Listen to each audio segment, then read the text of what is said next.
Man, you are one pathetic loser. The golden rule. He who has the goal makes the rule. Take off, eh?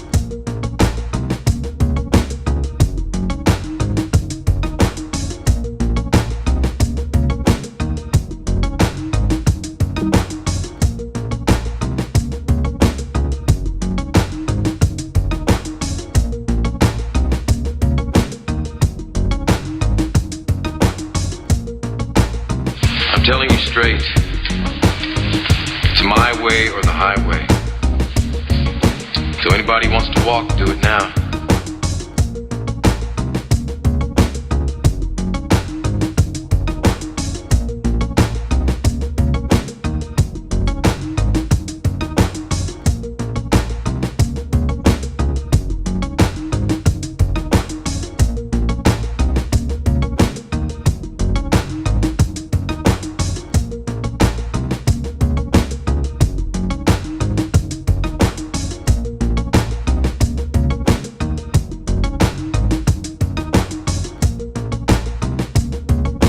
Dr. Evil.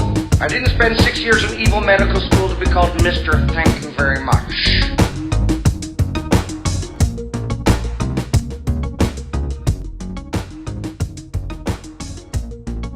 I'm your father, Luke. Give in to the dark side of the Force, you knob.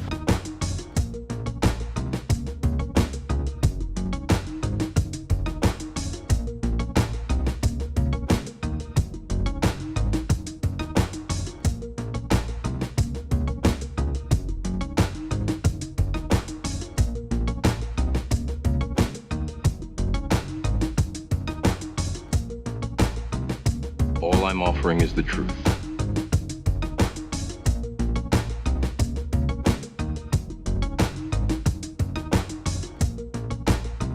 We've got entirely too many troublemakers here.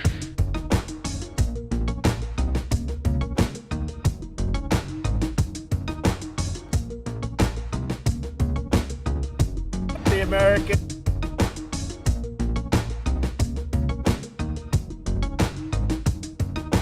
Groovy. Groovy.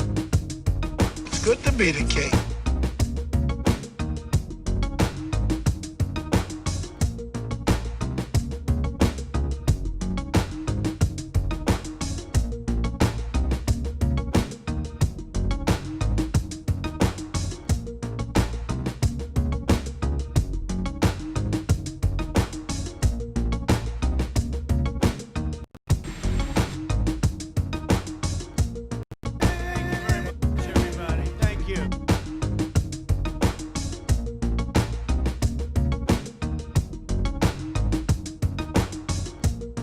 Why don't you just sit there and bleed a while before you taste some real pain?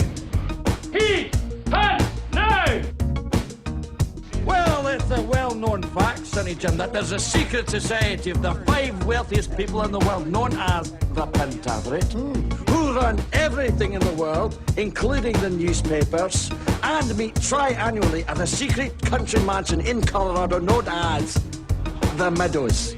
So who's in this Pentaverate? The Queen, the Vatican, the Gettys, the Rothschilds, and Colonel Sanders before he went tits up. Hi, everybody. How are you? I missed you guys yesterday. What incredible craziness that's going on. Trump has demoted Brad Pascal because he can't fire him because he's seen too much and done too much, and that's just a book he doesn't want to see written. And so Trump will continue to be a tick-feeding dog for a while. Yeah. Hi, everybody. Welcome back. It is good to see you. I missed you yesterday. I'm sorry we had to, kind of jump around. The Twitter hack was hilarious and kind of interesting. I love how they went Twitter, the accounts of prominent blue checks got hacked, and therefore I'm like, no. Twitter got hacked as an entire company. You can't. They went after, by getting in, they went after the best, like, and most far-reaching accounts. And Twitter had to shut down nearly every blue check because of how they wiggled their way into it, which, oddly enough, is the blue checks, like the stuff you have to go through to get one in the first place, would arguably mean that it would be harder to get in to those accounts, you would think, you know, since they're technically more meaningful as far as the platform is concerned, because they are verified known entities, which you would think everybody would want to be, for the most part, on social media, especially these days, unless you've got something to hide. What are you guys hiding behind your weird online nicknames? Alex thinks it's an inside job at Twitter. It doesn't have to be an inside job. It could be somebody who used to work there. Hello, Amy, and hello to your dad. How are you? I'm just happy he's watching. You know, maybe he's starting to come around to the idea that I'm not the enemy, that even though we differ on a bunch of different things, and I clearly have contempt for Trump, that doesn't translate, as much as Trump would like it to, into contempt for all Republicans or all people of conservative thought, especially the ones that exist that don't actually like him at all, or don't think, you don't even have to not like him, don't think the sun shines out of his ass, that he's some sort of magical being. That's the weird part. I heard it was Russians. That did the Twitter hack. That wouldn't surprise me. They did hack into, and you know what? We still haven't heard anything from Trump on the Russians taking out bounties on U.S. soldiers. We lost 10 Green Berets, 20 service people last year during the time we knew this bounty thing was going on, during the time Trump knew this was going on, never said a thing except Vladimir Putin deserves back into the, the G7. It should become the G8. Everybody in the G7 said no. And so he was like, well, maybe I'll invite him to Mar-a-Lago and we'll have the thing there and he can just stay in a spare bedroom and listen through the wall. We're talking about him anyways. We might as well have him there, which is like, makes, like, how much the intelligence community think about that? Like, well, we talk about ISIS a lot. We might as well have some of them in the room. It's the logic fail is insane.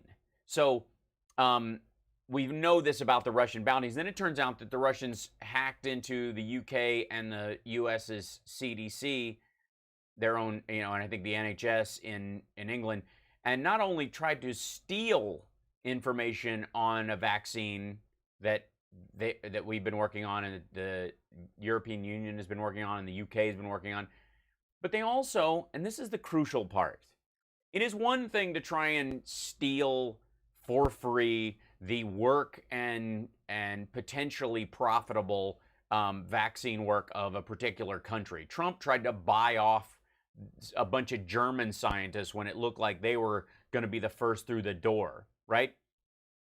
That's one thing. But Russia not only breaks in to steal stuff, to make sure that they have the right information and who they're stealing from has the wrong information, they artificially insert incorrect data into the system so that the people trying to get the vaccine, their data will be off. So it's one thing to, like I said, steal that information. It's another thing entirely to subvert the process in a way that will kill people. Hey, thanks for subscribing. Look at that. And welcome to the show, everybody. I kind of jumped right in there, but I'm glad to have you here. And like and subscribe, give us a thumbs up. Think about becoming a supporter of the show in any format which you feel comfortable with. Patreon.com/AlSparks. We're growing leaps and bounds, and I appreciate you guys for joining us in there. We're looking for 500 subscribers in there, and if that's your thing, hop on in. Give us a hand. If not, you can super chat us here like Lisa Miyamura is doing. Thank you, Lisa. And you can always PayPal me at paypal.me/HalSparks. That's, the way you can support the show. The other way you can support the show is enjoy yourself in the chat and become a sort of a decent citizen of the web and interact with people in a way that you're not being an ass. That's, and that's tough for some of you. I get it. And to the maggots and the Trumpsters that are out there, we appreciate your eyeballs. We thank you for helping us grow as a show. You're here, and that's what matters. You see, the social media gods don't care whether you like something or not. They just want you to watch it. You think Netflix actually gives a shit about the script content of shows? They just want your eyeballs locked in. Did you see Bird Box? Good God. So I missed a little bit yesterday, to say the very least, because there's always something. Most of the time on the days when it's either feast and famine, and even on the famine days there's a lot of Twitter and that kind of stuff to draw from. I personally, on this show, we like to just go straight to the video, fact check the president as we go, and sort of cut against the unmitigated line of BS that he thinks he's going to get away with every time he goes on the air. So there. Well, Benny Loco, the Reds aren't red anymore. That's the thing about Russia. They're not communist Russia. This is not the Soviet Union. They're not a communist nation. We're not fighting the commies when it comes to Russia. We're fighting the mafia.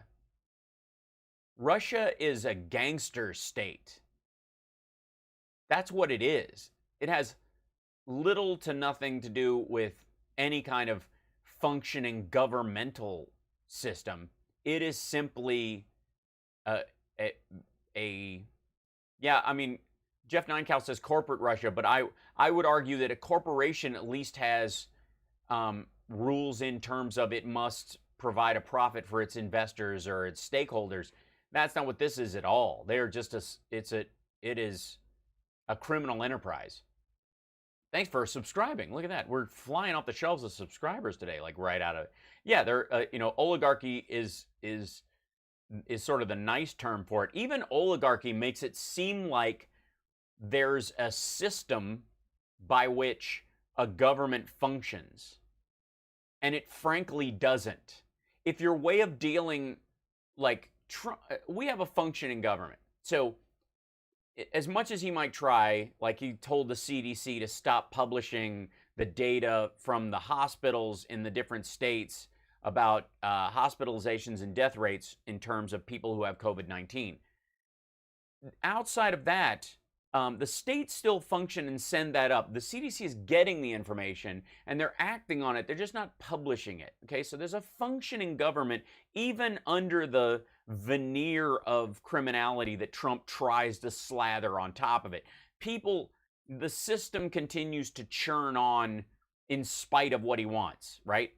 In Russia, that's not even close to the case. I mean, they just fake elections. If a doctor wants to report something that he doesn't want heard, it's not like their federal website buries it. They bury the person. They push them out a window.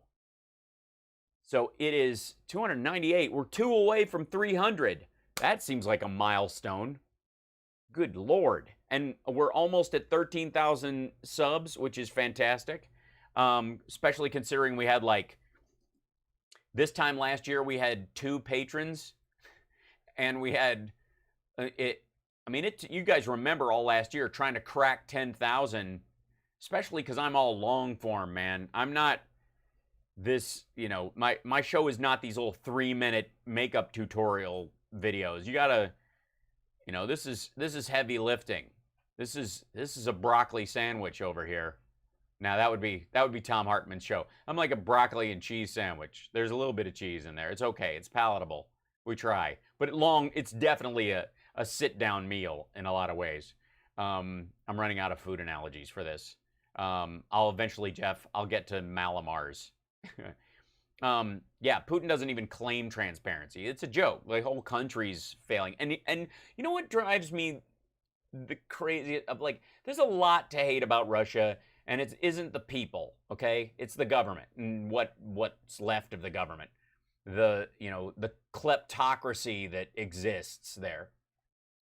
But the worst part about it is not them. It's never them. Understand that. Even when you're talking about the Republican Party or the Proud Boys or Antifa or the hyper left who want to burn everything down, or the hyper right who think they own everything and have a right to burn everybody else's stuff, whatever, that whole, like, every time you talk about an other, what always comes up to me, for me anyways, is, so what? You can't change somebody else by force anyways. You can, you can attempt to, you can convince, you can cajole, you can shame, you can do all kinds of things, but in the end, it's up to them to make those changes. The only person you can ever be responsible for is yourself, and the only changes you can make with any legitimacy and any awareness of whether or not the change is genuine or faked is in yourself, and that's true of your country as well. So as shitty as Russia is, and as dangerous as they are on the world stage, it's our fault for taking them as seriously as we do. You know what I mean? Because they have a smaller economy than Italy. And we're not ate up with Italy all the time. You know what I mean? Our president isn't in debt to Italians, oddly enough that he was in real estate in New York, up to his eyeballs. He doesn't have the threat of compromise from the Italian government. You know what I mean? And that country is worth more than Russia. And Russia is oil and gas rich. That is all they have, but they have a tremendous amount of it. But for the outsized control they have in the world is more speaks to our ties to oil and gas and Europe's ties to oil and gas than it is to their power as a superpower or any of the internal workings of the GRU and the KGB and all that crap. That's the part that bugs me. It's us. It's us. Why do we take them seriously? So there you go. Anyways, so today, oh God. So we missed something yesterday. I'm going to grab a couple of things right out of the gate. Let's go to this. Come up. Yeah, there we go. Good picture. Yeah. This is Trump. This is yesterday. This is helicopter footage. I can't speak to the audio on this. Like I said before, I don't look at this stuff before you do. I just use what wit and intelligence I have at my disposal, which is tremendous. You're lucky to have me, Internet. But also, he doesn't deserve me watching him twice. It's bad enough I have to do the whole thing once through. Hey, Cassie. So here we go. We're making a trip. You know where we're going, and no, I don't know where you're going, and I don't particularly care. Won't be long. We'll be back here pretty early. Nobody cares. What? Don't you have a press secretary? Isn't there a travel secretary? Discussing a lot of very interesting topics. The markets are very good. The country's doing well. Jobs are growing fast. No, they're not. No, they're not. No, they're not. If you lose 30 million jobs and 4 million come back, you haven't gained 34 million jobs. You're an idiot. We want schools to be open. What does that have to do with anything? They will be open, and there'll be kids taking a disease home, and grandparents and parents will die. Open, I think, relatively on time, hopefully perfectly on time, most places. And do you have any questions? Yeah. I hear you don't drink, but I don't believe it. What are you talking about? And why do you have insulation on your head? I know you trim your eyebrows because they vary in size. Today they look like caterpillars that were on the tree to your left and fell onto your face. Also, blotchy. What's your reaction to your former Attorney General Jeff Sessions' loss in Alabama yesterday?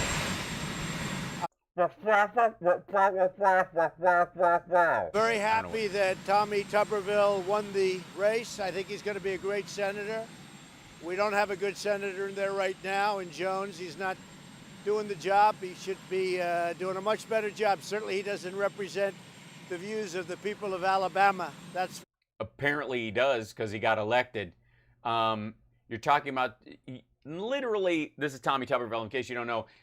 This is the guy who's going to be running against Doug Jones in Alabama, who was in a primary race against Jeff Sessions, who used to have the seat for a long time, went to work for Trump, and then got booted because he was terrible. He should have told me he was going to recuse from the beginning.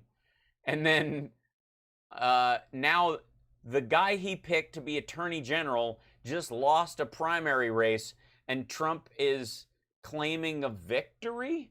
sure. So we're not happy about him at all. Why would you be? A Democrat holds a Senate seat in Alabama. I don't think the people of Alabama are happy with their representation in the Senate. And Why? What's the crazy things that Doug has done? What's the nutty off the charts? Yeah, Doug Jones, he went total AOC right out of the gate. Tommy Tuberville is going to be a great senator. He was a No, he isn't. But if you give him a ukulele, he sounds like a vaudeville singer. Ladies and gentlemen, Tommy Tuberville coming on right. He's got caterpillar eyebrows and fiber prayer. I'm sorry. Who cares? coach. I spoke to another coach last night, unrelated, and he said Tommy Tuberville was a great coach and he's a great guy. You talked to one coach about another coach, and Tuberville was a coach. Someday I'll Is he flying coach? tell you who said that, but he's somebody respected. So He's so respected that if I mention his name, everyone will lose respect for him because he has more respect than I do. But so I won't say. it was a This is about one of those times where he goes, I could tell you who he was, but his name rhymes great, with. it was a tremendous win for Tommy Tuberville last night. I'm very happy about it. And He didn't beat a Democrat. He beat your former attorney general that was the first person, the first senator to endorse you for president. Good God. also a tremendous win. Can you imagine bragging about that? The first guy who came to that was your main supporter, came out of the woodwork, first senator to go, I stand by Donald Trump, he's going to run, he's going to be the greatest president ever. And less than 3.5 years later, you're telling everybody that, like, you're glad he lost to a dude in, like... For Ronnie Jackson, and it looks like it could be a tremendous win for a gentleman named Gonzalez. You know about that too. That race is still a little bit going on. It's by the time I got involved, a lot of the votes were already cast. So if he loses, it's not my fault. But I got involved really at the last moment. We think he can easily win that area. So, and two very good candidates. Reyes is a great candidate, and so is Gonzalez. But when I got involved, a lot of the votes, early votes, were cast, and it was a big comeback. It was a big comeback. So that's going to be a very interesting race. The other thing, Thank you, Benny Loco, for the thumbs up. Everybody thumbs up and like the show. I appreciate that, and it's a good reminder. Thank you, Benny very Loco. amazing. Somebody you all know is Ronnie Jackson. Admiral Ronnie, Doc Ronnie, we call him a lot of different things, but everybody agrees they respect Ronnie Jackson a lot. No, he's the dude who said you were an inch taller than you are and 20 pounds lighter than you are. Yeah. And that you'd probably outlive him because and he knows, because he's your doctor, that you believe exercise, that you only have a certain number of heartbeats, a finite number at birth, and if you use them up, you die. Trump really believes that. I'm not kidding. Donald John Trump, a grown man in the United States in 2020, thinks that you are born with a limited number of heartbeats, and if you use them up, you will just keel over.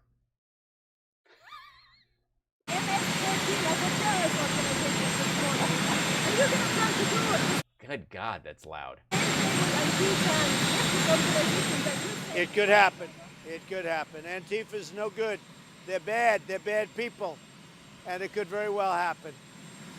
Was Antifa running against him? I couldn't even hear the question. Why do you want coronavirus data going against Big Jeff first instead of why make that change? Dude, don't turn the mic up. Nobody cares. Didn't change for me.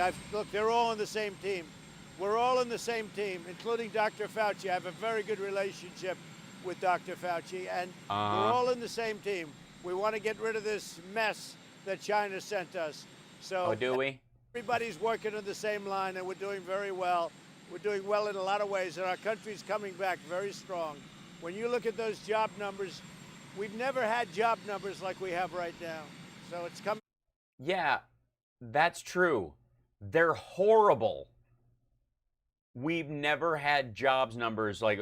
Is this one of those situations where you say something true, but you don't put any kind of an adjective on it? So it's objectively true, but you're not actually saying anything. You know what I mean? It's like somebody falling out of a plane and you're looking from the ground and you're like, it's basically he's flying. Basically. I mean, he's in the sky. He hasn't hit the ground yet. I would call that flying. Back very strong. Okay? Well, he made a statement representing himself. He shouldn't be doing that. No, I have a very good relationship with Anthony. Thank you very much. Thank you. Sure you do. So this, by the way, there's been a ton of this stuff. This is Trump's, it says, this was a few minutes ago. Watch Donald Trump delivers remarks on regulations. That's what he's doing. And by the way, is this one of those Ford F-150 ads where they put like weights in the truck? You know what I mean? To show that it can, let me see if I can drag this out over here. But you see what I mean? Like, see those weights that are on the, like, is that what this is? They carry so much stuff. This is going to be, yeah, it's like a stack of black Doritos.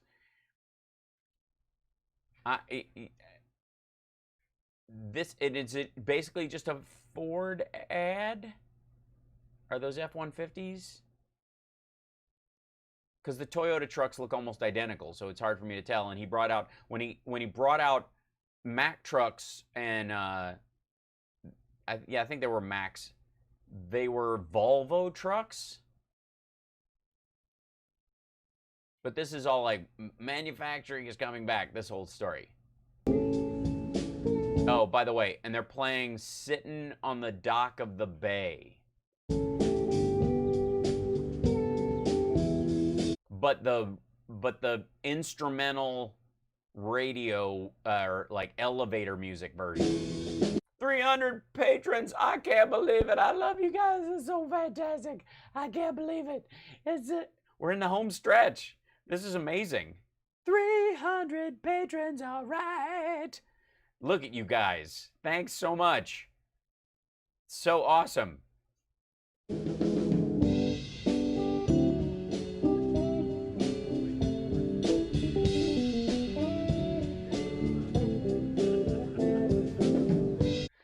Kick my shoes off. Oh, we definitely paid for this, Deirdre. Oh, this is all taxpayer funded. That's taxpayer graphics and taxpayer flags and taxpayer. I'm gonna guess they brought the big fake weights from the factory to show off. Oh, the weights represent the lifting regulations, of course. You're gonna take the weights out and then they're gonna drive away. Even though the whole point of those weights is that trucks can drive with them, but what? Oh my God, get on with it. Oh, they got video of him like entering. Does somebody spot him? Is that a waiter? Would you like any beverages? I can put them on the Unger Hills bill. Yes, very good. I'll have a Bloody Mary and a steak sandwich please.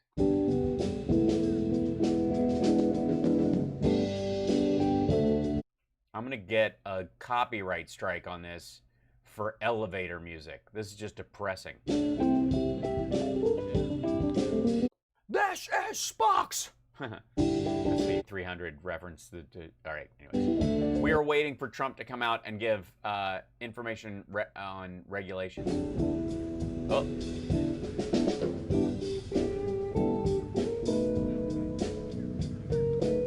So we're just 50-50 in the masks. We're putting the mask, we're protecting our beard with the mask. Is that what the mask is for? Is it just you're just gonna wear it down here? Cause that does something? Are you... I dig the DJ who was over there.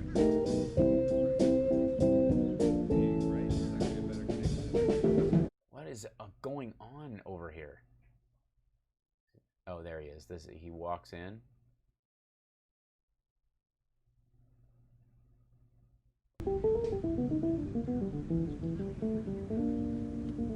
Oh, it was live. Good God. Why didn't we get a band shot? Psst, psst, psst. Oh, Taya was the 300th. Aw, thank you, Taya. Or is it Thea? Thalia? Taya? I think it's Taya. I want to go with it. Vamp. Shh. Vamp. Psst. Vamp.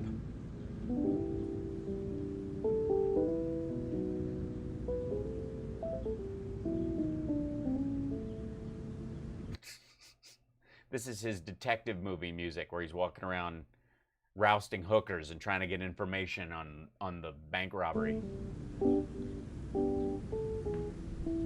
Sit down before you fall down. Why don't you just sit there and bleed a while before you taste some real pain?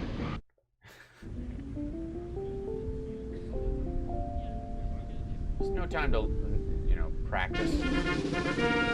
Oh boy. That's a good transition. Thanks, baby. Ladies and gentlemen, the President of the United States.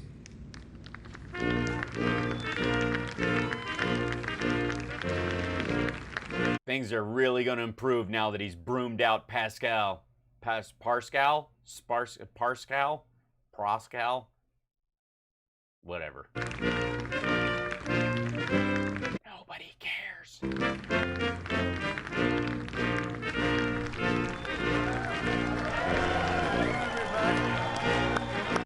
For the record, I drive a Toyota Rhinoceros. Hello, everybody. Thank you. Thank you very much, everybody. Please. That's a nice crowd on a nice, cool day. Huh? It's beautiful, though. Might be hot, but it's beautiful. Oh, I get it, because it's not a cool day. We're here today to celebrate and expand our historic... Wait a minute. Only weak people use teleprompters. Real people, strong leaders can talk off the cuff. They know when to how to address a crowd. They can read off a sheet of paper using just one finger. Campaign to rescue American workers from job-killing regulations. Yeah, that's what's wiping out jobs right now. Regulations.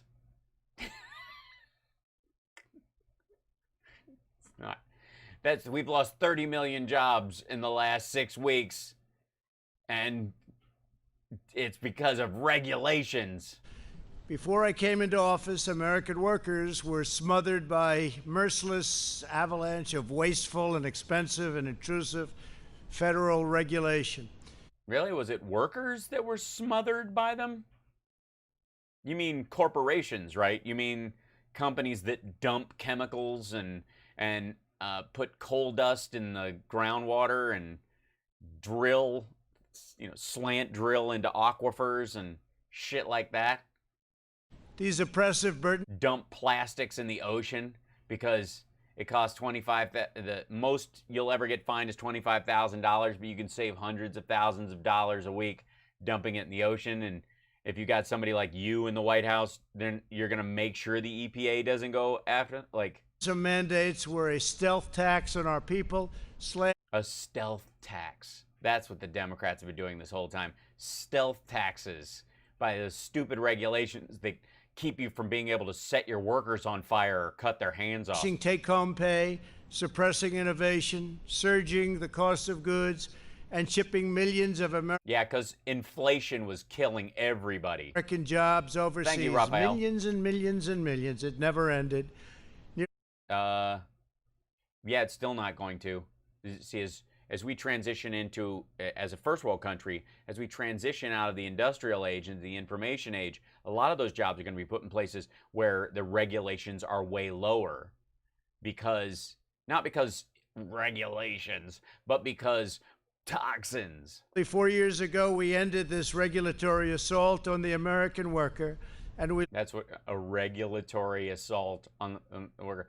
Hey, I could work so much faster on this line if they would just keep these guide rails that keep my hands from getting caught in the turret lathe. Launched the most dramatic regulatory relief campaign in American history by far. No other administration has done anywhere near. Thank you.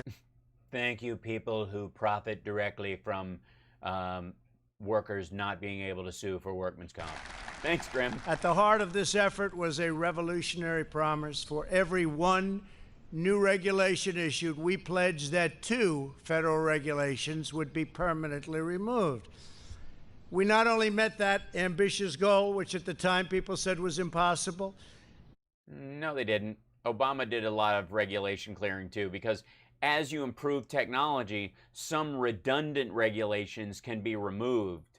But it's not the regulation that is the problem. It's how much things have grown or surpassed the level of technology. There's shit tons of things on the books that affect no one anymore. You're the first one to come in and go, some of these OSHA protections have got to go. We vastly exceeded it. For every one new regulation added, nearly 8 federal regulations have been terminated. Look at how many new jobs have been created in the, net zero, and not even before the epidemic. Been an incredible achievement. As you can see behind me, we have removed the gigantic regulatory burden Americans have been forced to carry for decades, freeing. Truck drivers have been having to drive around with giant cardboard weights in the back of their cars, affecting drag and lowering their fuel efficiency. It's really not. Our citizens to reach their highest potential. Our historic regulatory relief is providing the average American household an extra $3,100 every single year. And all it costs them is 2 fingers and possible kidney disease. We're going up from that number. 1 tumor per household.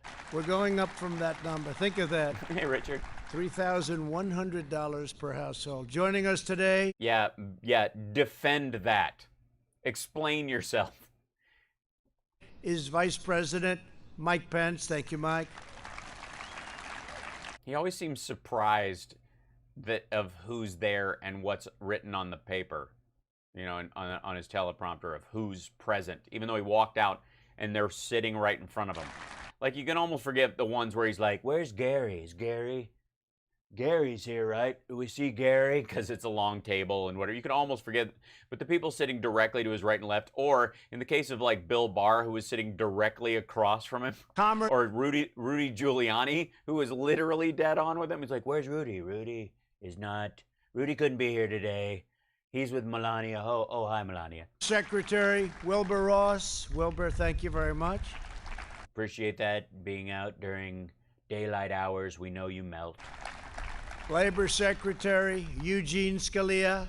Thank you, Eugene. Good genes. He's got good genes. They say genes. We're honored to have with us today our amazing Vice President Mike Pence and his wonderful wife, Karen. Health and Human Services Secretary Alex Azar. Thank you, Alex. So nobody's busy. You're all just. We got a pandemic going on. They're trying to come up with a structure school openings. They've got multiple regions in different varying degrees of opening and closing. We have spikes in major cities, and these assholes are all sitting on the lawn looking at trucks. If I actually thought any of them did anything, I would be concerned.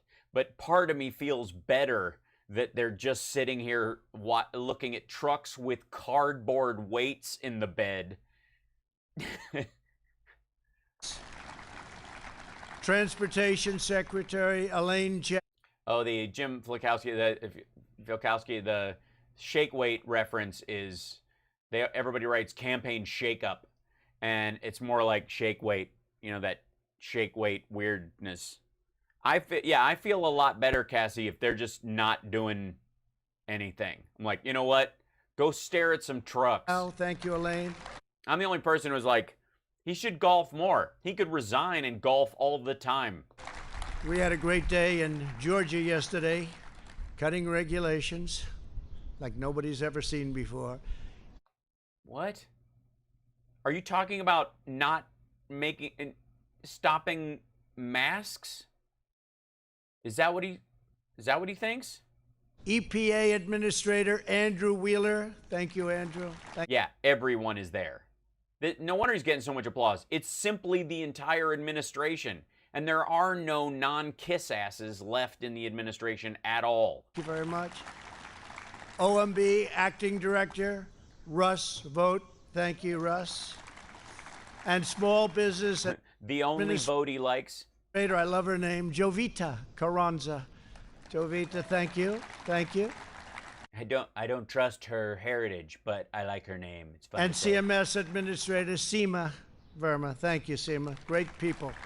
Yeah, it's just all the same people. And then what? People from the company that's getting free press today? What is it, all Goya Foods execs? Great people. They're doing it. And Ford or Toyota people? Incredible job. I also want to thank the many state and local tribal leaders who join us in this great cause. Thank you very much, and thank you for being here. We appreciate it. Thank you all very much. Well, tribal leaders in terms of regulations? Wait, so the federal government or corporations can pollute tribal land more? We have achieved together is truly without precedent. Never happened before. The previous administration. Yeah, that's also true of 148,000, and according to the latest numbers, 178,000, because it's so undercounted, dead on one president's watch without a nuke going off someplace. Added over 16,000 pages of heavy-handed regulations to the Federal Register. That's why nothing got done. Under my administration, we have removed nearly 25,000 pages of job-destroying regulations, more than any other president by far in the history of our country, whether it was 4 years, 8 years, or in one case, somebody was in there longer than you mean Roosevelt? Case, more than 8 years. The prior administration piled up more than 600 major new regulations, a cruel and punishing regulatory burden that cost the average American an additional $2,300 per year. Think of that. The average American, $2,300. Yeah, but in exchange for what? Not getting cancer? Do you understand? Like, he bitches all the time about Democrat-run cities and how they're crime-ridden. Do you know what states have cancer clusters? Red ones. And lots of them. They don't give a shit if their citizens die of cancer. I mean, you shouldn't have lived so close to that plant you had no idea was leaking shit into the groundwater till it's too late. Hitting low-income Americans by far the hardest. These regulations also inflicted a steep economic toll on African American communities. By contrast, our reforms are putting more money into the pockets of hardworking Americans. In addition to saving every family more than $3,000 per year, my administration has just issued another reform that... In what?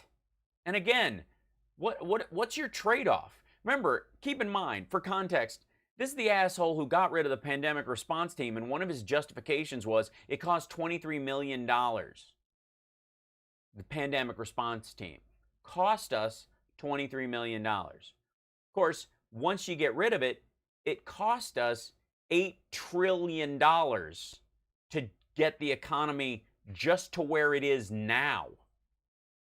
We've dumped $6.4 trillion directly on the economy and a bunch of other treasuries and bond issues, to the point of, like, we've dropped the same amount of money it cost for the Iraq and Afghanistan wars in all 8 years in 8 weeks on the economy, to make up for the fact that this asshole didn't want to pay for a $23 million program that would have kept that from happening.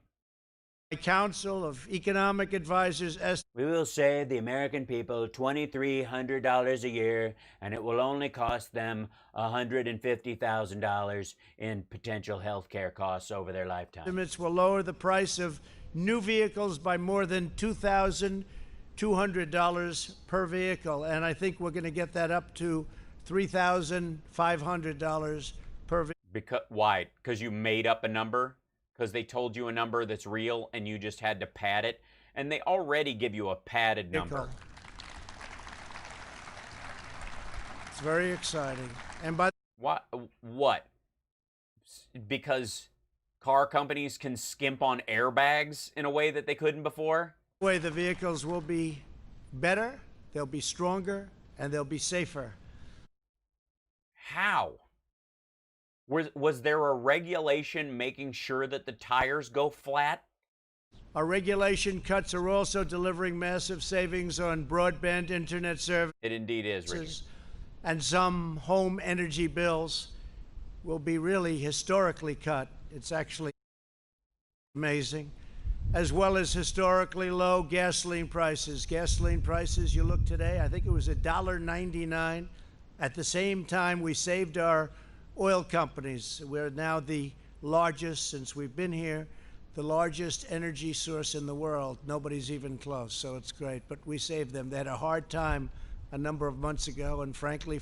Yeah, because your buddies were having a pissing contest that had nothing to do with it, and you rode in like a socialist on a white horse and bailed them out by cutting production here and forcing Mexico to cut production. Why would you cut production on something that's not expendable? It's not like fruit, where like, don't grow the fruit, nobody's eating it. You waste the water to grow that stuff because it's going to rot on the vine. Nobody can afford to buy it or whatever. Oil, once it's out of the ground and you process it, you just store it until somebody uses it. It doesn't go bad like milk. For a long time. It's just, this is how you make money off of this stuff, by making it scarce. You artificially, something artificially came in and shut it down. Yeah, you did. This is so goofy. But we've saved them.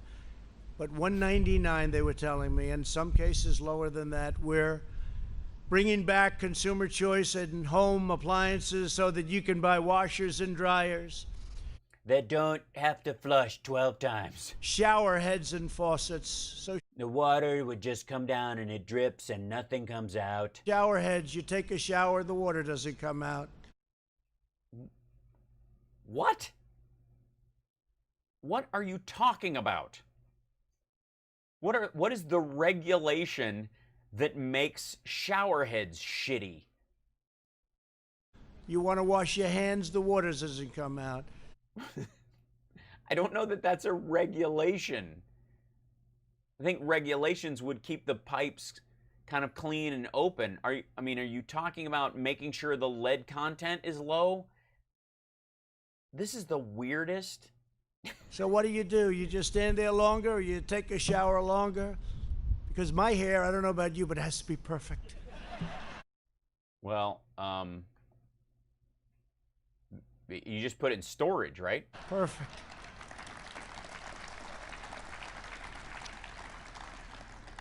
Dishwashers, you didn't have any water, so the people that do the dishes, you press it and it goes again, and you do it again and again. So you might as well give them the water, because you'll end up using less water. So we made it so dishwashers now have a lot more water And in many places, in most places of the country, water is not a problem. They don't know what to do with it. It's called... Yeah, that's what, yeah, way too much water. Yeah. It's these stupid drought, or like, it's just terrible. How? They don't have a problem. And old-fashioned... And they're literally laughing at him like there's a glut of water in places. Incandescent light bulbs, I brought them back. Yeah, that's helpful. Brought them back. They have two nice qualities. They're cheaper and they're better. They look better. They make you look so much better. That's important to all of us. But they're better and much Why? cheaper. They're better because they're cheaper? And they were mandated out, legislated out, and we brought them back, and they're selling like hotcakes. Who covers their light bulbs in syrup and buys them in stacks of 6?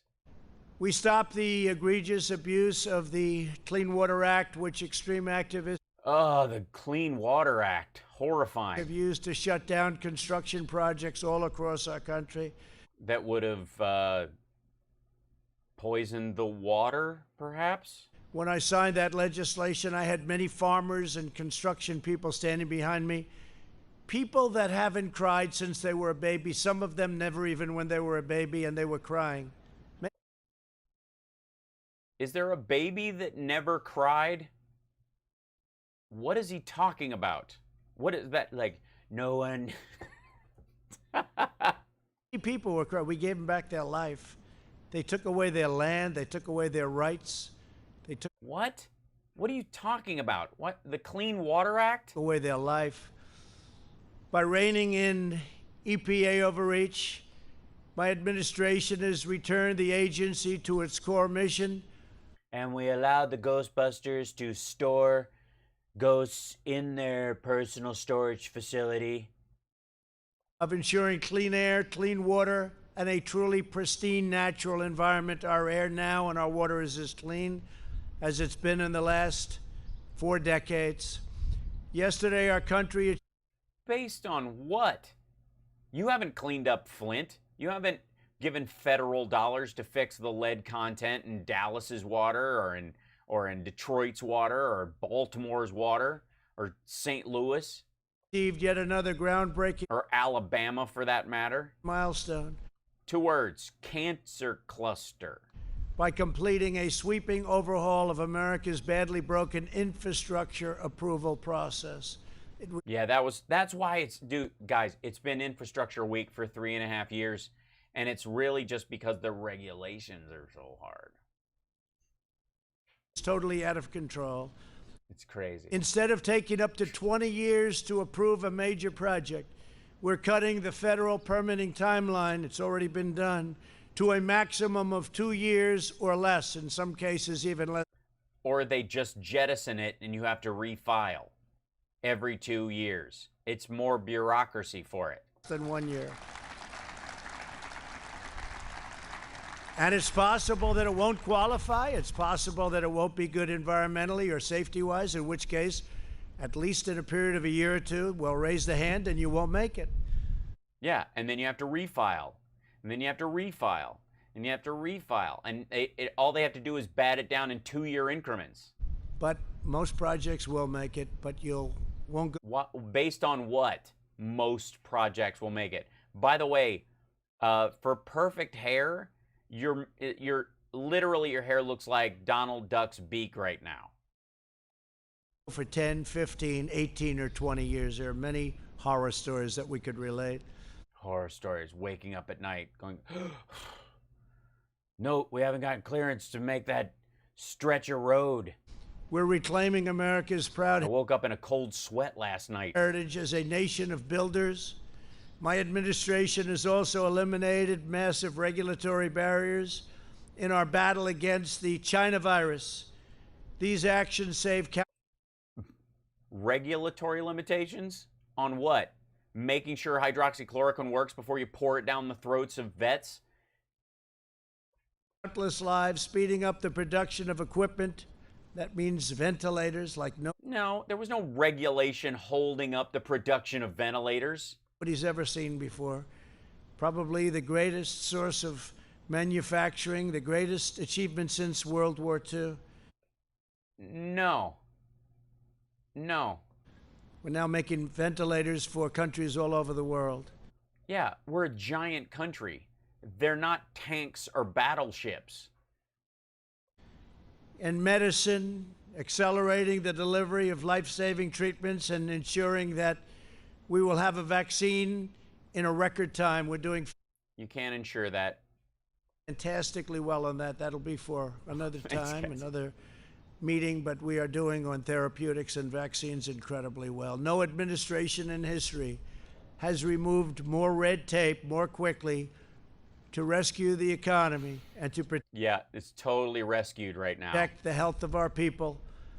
When you think of it, we are all set up that as we get the vaccine or therapeutic. Oh, the army trucks are going to roll out, and you're going to, and all the QAnons and Trumpsters and maggots and Trump supporters and everybody who wants to come to one of your rallies is going to get their mandatory government shot out of the back of an army truck. Please tell me, trolls in the chat room, that you will be first in line to stand behind an army truck full of syringes in a Walmart parking lot and get a shot for a rushed vaccine. Please. Sorry, are all the anti-vaxxers Dems? We're set up militarily. We're going to be delivering it in record time. It's all set to move. We're going to carpet bomb. We're going to carpet bomb the country with the vaccine. Nobody gets a shot. It's just going to be strafe bombing. It's going to be like a napalming. We put an investment up front, and we have logistical people, generals, great people. They're going to be delivering this all over the country as soon as we have it, and we've made tremendous progress. You've been reading about it. Have I? Have I been reading? Have you guys been reading about it? In total, we've taken more than 740 actions to suspend regulations that would have slowed our response to the China virus. Like what? There are regulations about the speed of production of a drug that goes to market for a particular disease. All of them, all of those regulations, all of those laws have special considerations in the case of a mass pandemic. There were all kinds of like funding green lights and stuff that happened because of AIDS, for example, that were antithetical to the normal functioning of the FDA while they were looking for stuff. You had broader, policy usage in terms of coming up with a vaccine or a treatment in those, like, that's part of the law. You put that in there. That's like saying We're going to make a law that only cops can walk unless there's a crime going on, and then they can run. This includes lifting restrictions on manufacturers so that our great auto workers could produce more than 100,000 ventilators. So we've done over 100,000 in 100 days. Think of that. And we didn't have ventilators. We weren't set up for ventilators. We became a country that's making a lot of them, helping so many others. Yeah, but not with COVID. Countries that are You're sending them to countries that have tuberculosis. never going to be in a position to make them. They're complex, they're expensive, they're big. They're like a car. Very, very, very tough to do. And No. They're Arduinos with a pump attached. They just have to be kept clean. We had 19,000 of them in the stockpile, and you let 9,000 of them, the rubber rings on them where the hose is attached, you let those rot because you didn't give a shit until it was too late. we've saved a lot of lives. And there's never been a person in our country, even though we started with almost nothing, I say the cupboard was bare when we took Which is bullshit. over. By the way, if you're saying the cupboard was bare when you took over, you left it bare for 3.5 years. Let me say that again. If the cupboard was bare when you took over, you chose to leave it bare for 3.5 years. And during the time that it would have been replenished by the pandemic response team, which would be one of the point groups with the CDC in terms of making sure we had enough stuff. You fired them all.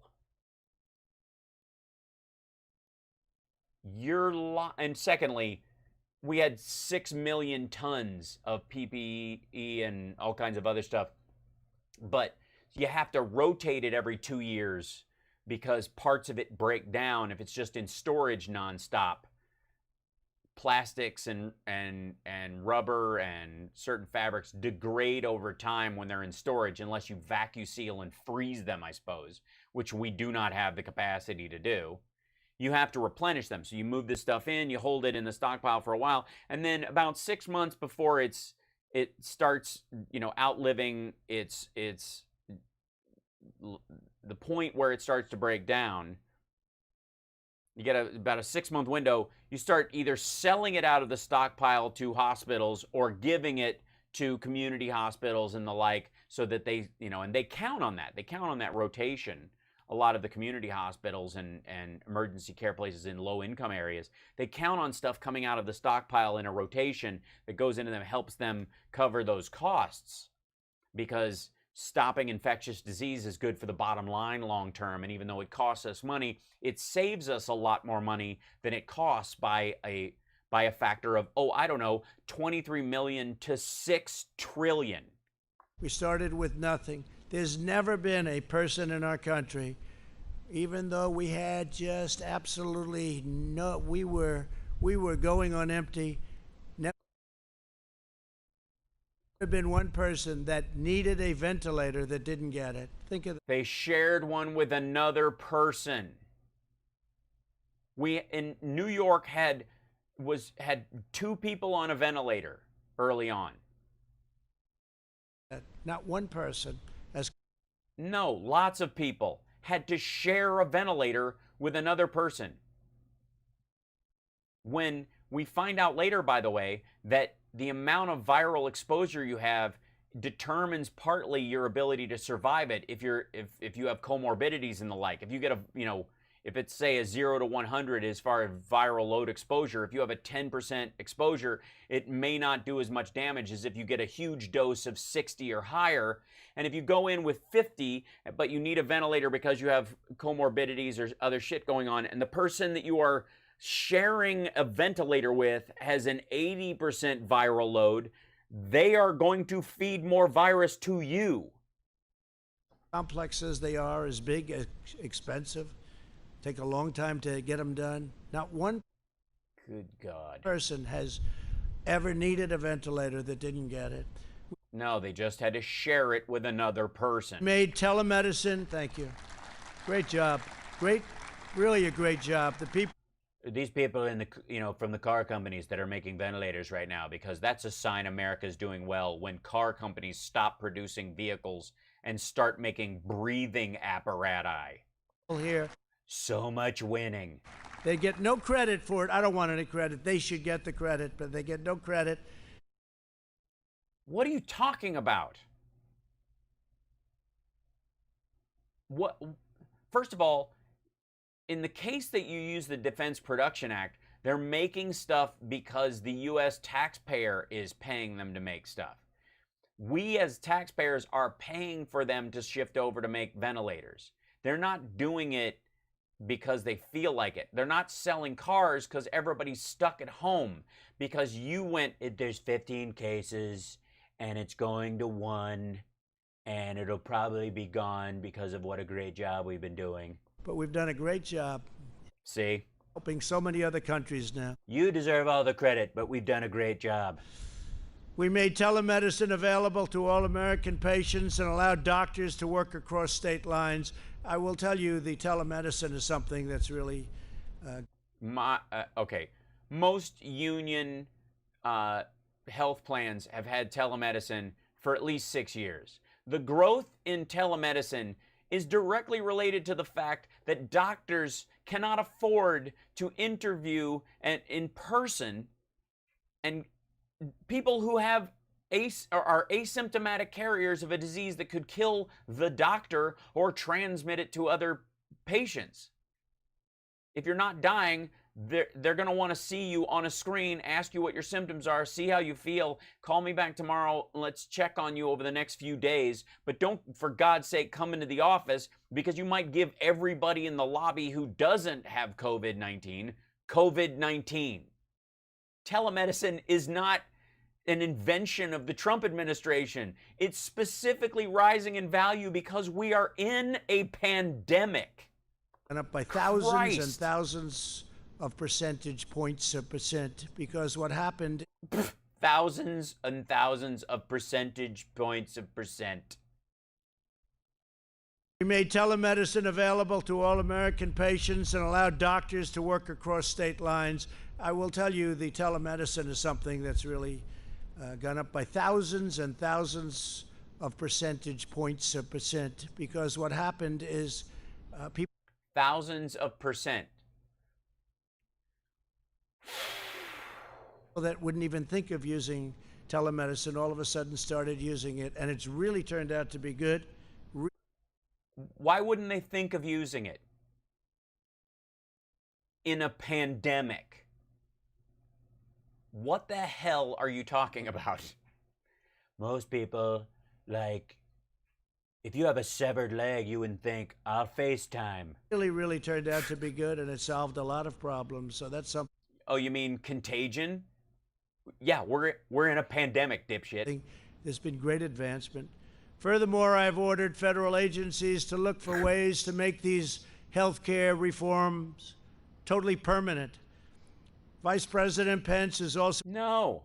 Why would you want them permanent? You do not want to rush drugs to market without testing them properly.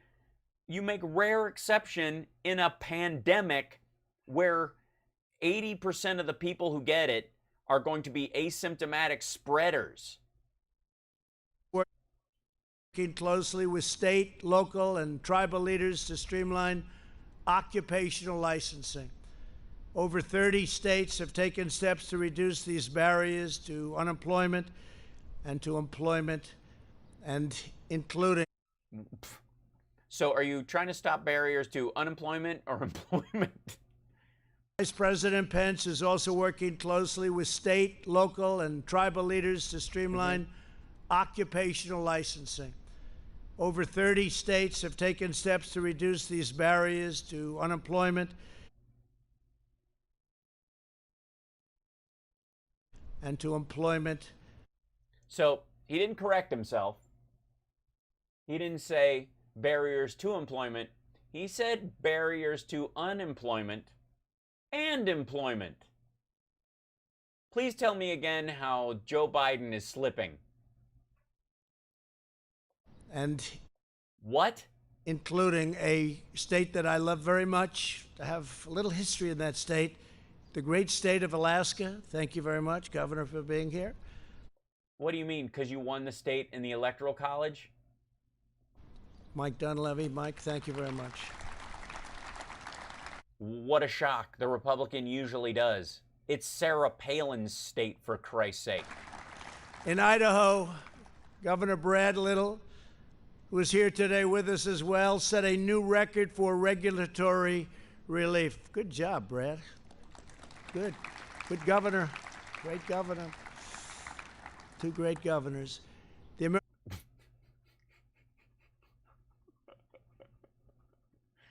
Governor's so good. American people know best how to run their own lives. They don't need Washington bureaucrats controlling their every move and micromanaging their every decision. Yeah, they don't. But if your state shares an aquifer with another state, the people of that other state have redress through the federal government to make sure you don't dump benzene into it, dickhead.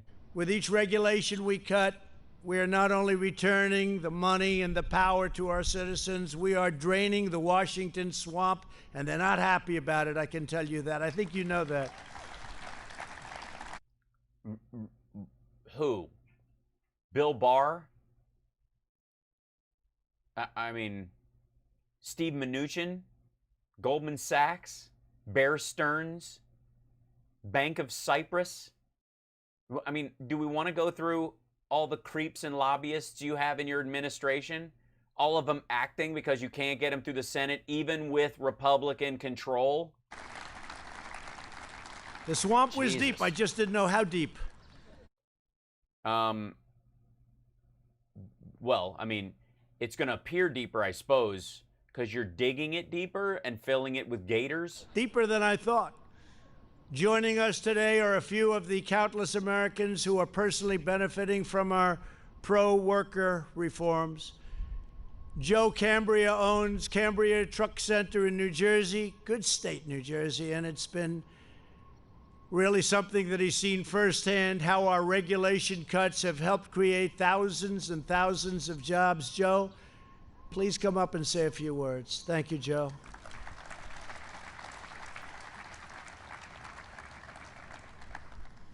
Most of the time, like I said, I don't really address what people come up, like when they bring up citizens and the like, because he likes to hide behind the regular citizenry and act like he gives a shit when he clearly doesn't.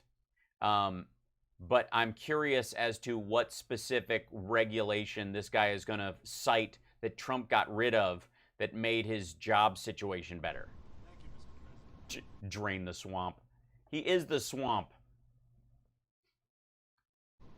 Our company, Cambria Truck Center, is selling and servicing heavy-duty. Does he not have a mic turned on? Since 1969, when my grandfather, uncle, and father started the business. In the past 3.5 years, the Trump administration has kept its promise to right-size regulations. I want to thank you for that, President Trump. Regulatory reform in the energy sector creates jobs, reduces costs for our communities, and puts trucks to work. Streamlined permitting and creating an environment that allows for efficient construction and infrastructure repair and development has the same effect. As a result of these regulatory reforms, our industry has seen record sales of heavy-duty trucks, which has been a boon to dealerships like ours, as well as the environment. By the way, trucks aren't selling right now. Nothing is. When new trucks replace older models, there is an environmental benefit. Current powertrains have near zero emissions today, and we're going electric. Yeah, why? You think Trump came up with improved powertrains and trucks going electric? Pence rolled up on stage at one of these factory gigs in, like, I think he was in Ohio, in an electric pickup truck. What part of regulatory reform slows this down? This was the entire point. This might as well be a Green New Deal speaker at this point. As well as increased safety, like shorter stopping distances, and which are part of regulations. Collision avoidance technology. You, I'm pointing at you. Thumbs up. What's happening, red? Safer on the road. Yeah, all because of federal regulations. What are you talking about? It has also been nice to hear "Made in the USA" again, bringing. Yeah. What does that have to do with the regulation part? Manufacturing back to our shores helps our industry and our entire country. In short, when we cut red tape... This dude is just a Trump supporter. I mean, he's literally like probably a bundler in the area. An economy that is responsible and sensible. Oh my God, New Jersey's a blue state anyways. We as Americans all win. Thank you, President Trump. Thank you very much. What was the regulation What was the regulation that affected his industry other than he says big trucks are selling more? And why are they selling more? Because the new ones are more efficient and use less gas, and they're moving towards electric.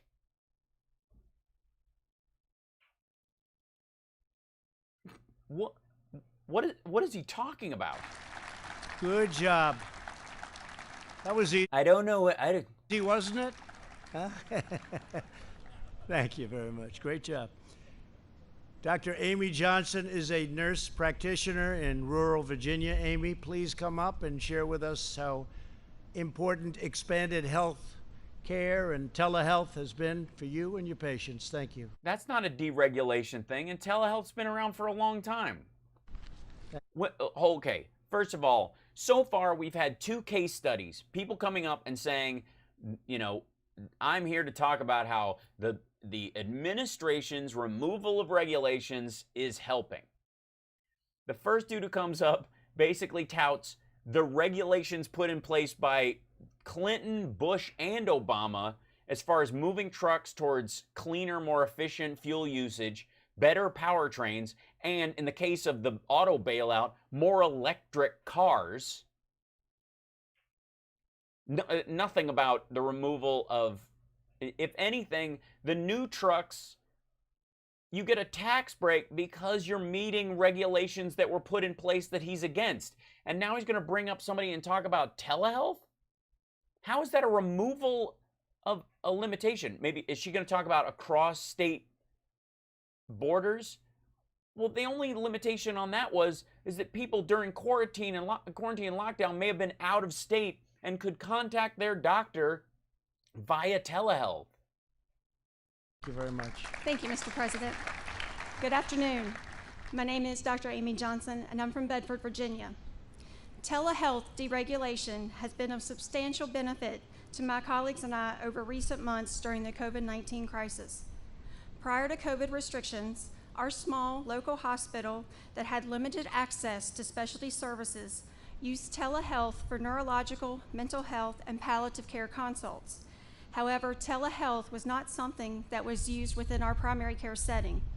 Since the deregulation of telehealth restrictions and expansion of guidelines through CMS, we've had the opportunity to integrate video and audio visits as part of our patient care experience. Yeah, because we're in a pandemic.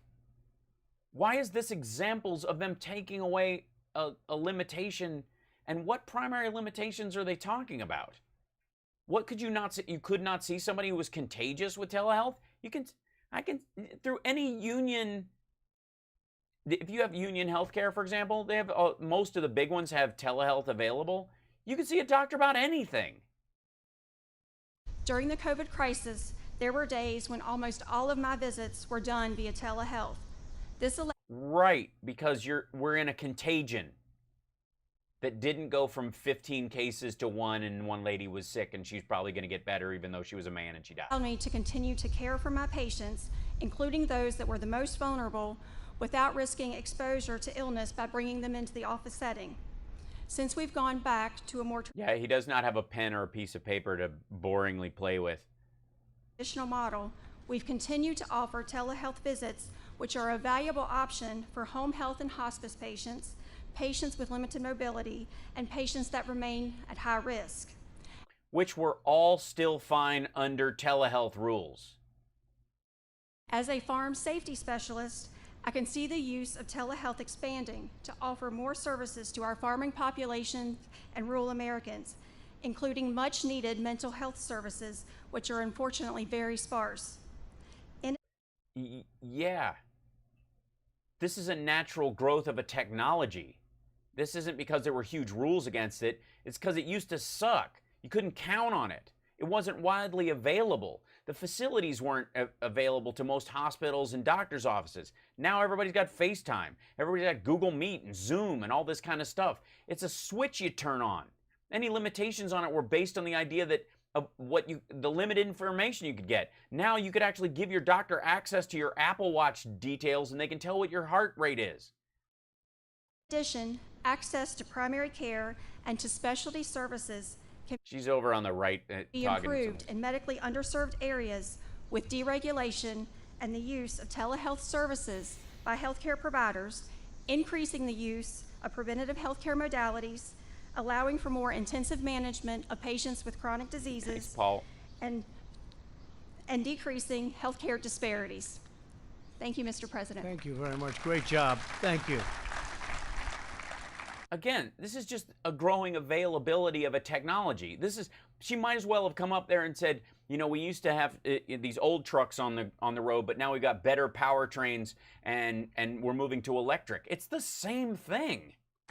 So that's been a great help to you, telehealth. We're in a pandemic.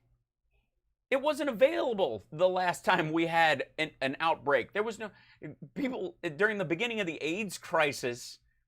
weren't able to contact their doctor using their phone, video-wise.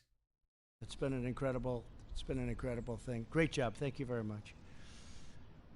Jim Chilton is a rancher from Arizona who was crushed by the Obama-Biden administration's ridiculous Waters of the United States rule. It's been a catastrophic rule.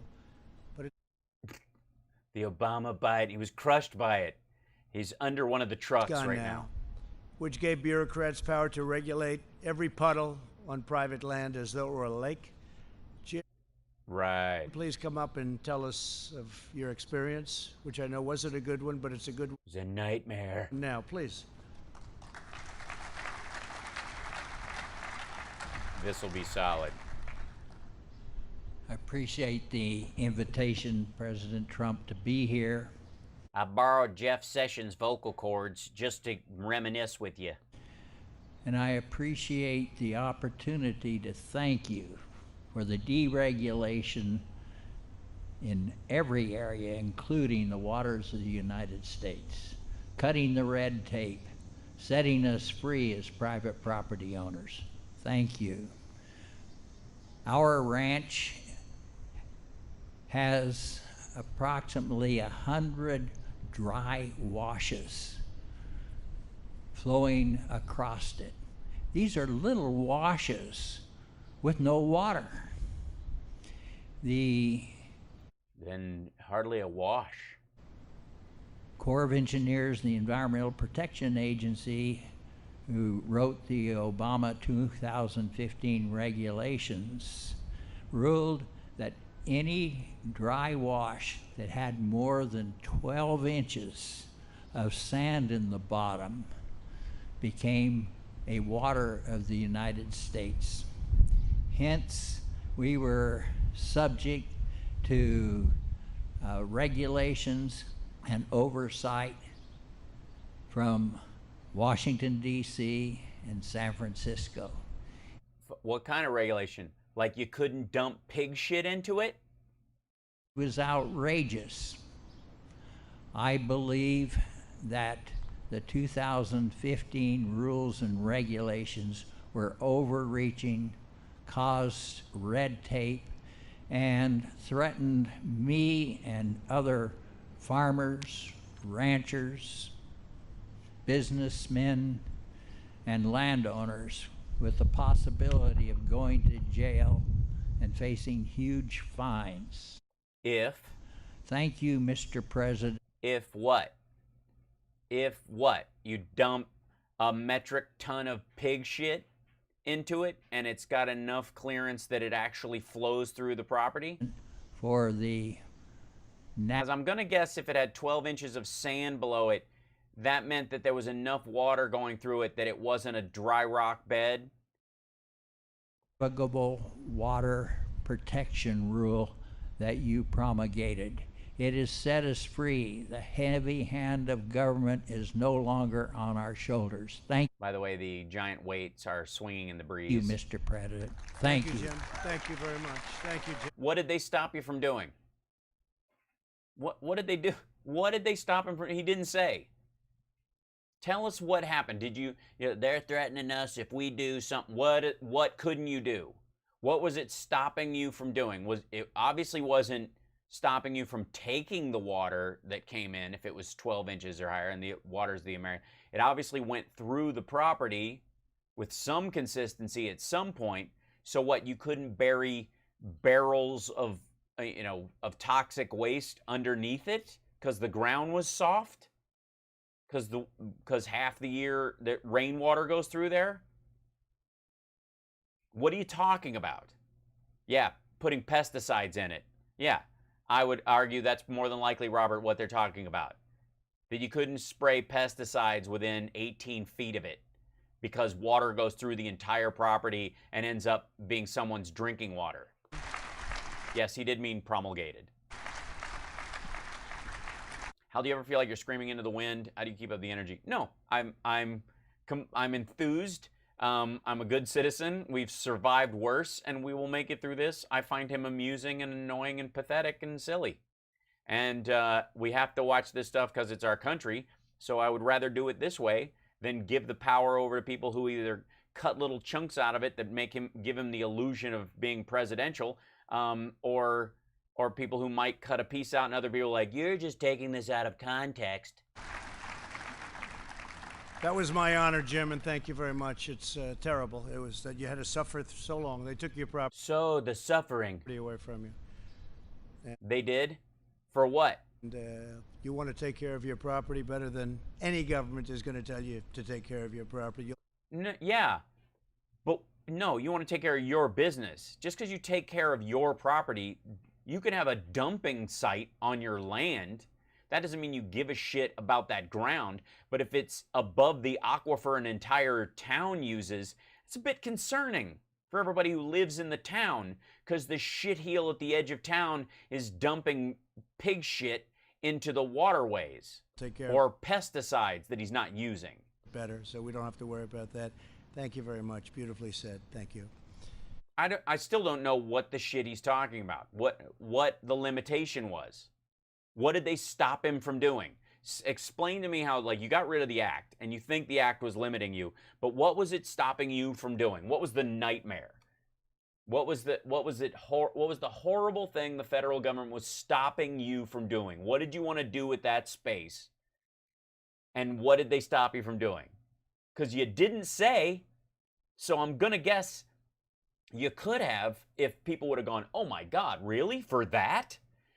But I'm sure you put it in there and they either had you take it out or you decided against putting it in there yourself, because everybody, if you said it out loud, would go, what's wrong with you? Why would you do that? You're going to give kids birth defects. I want to, just as president, say that I will always stand by something.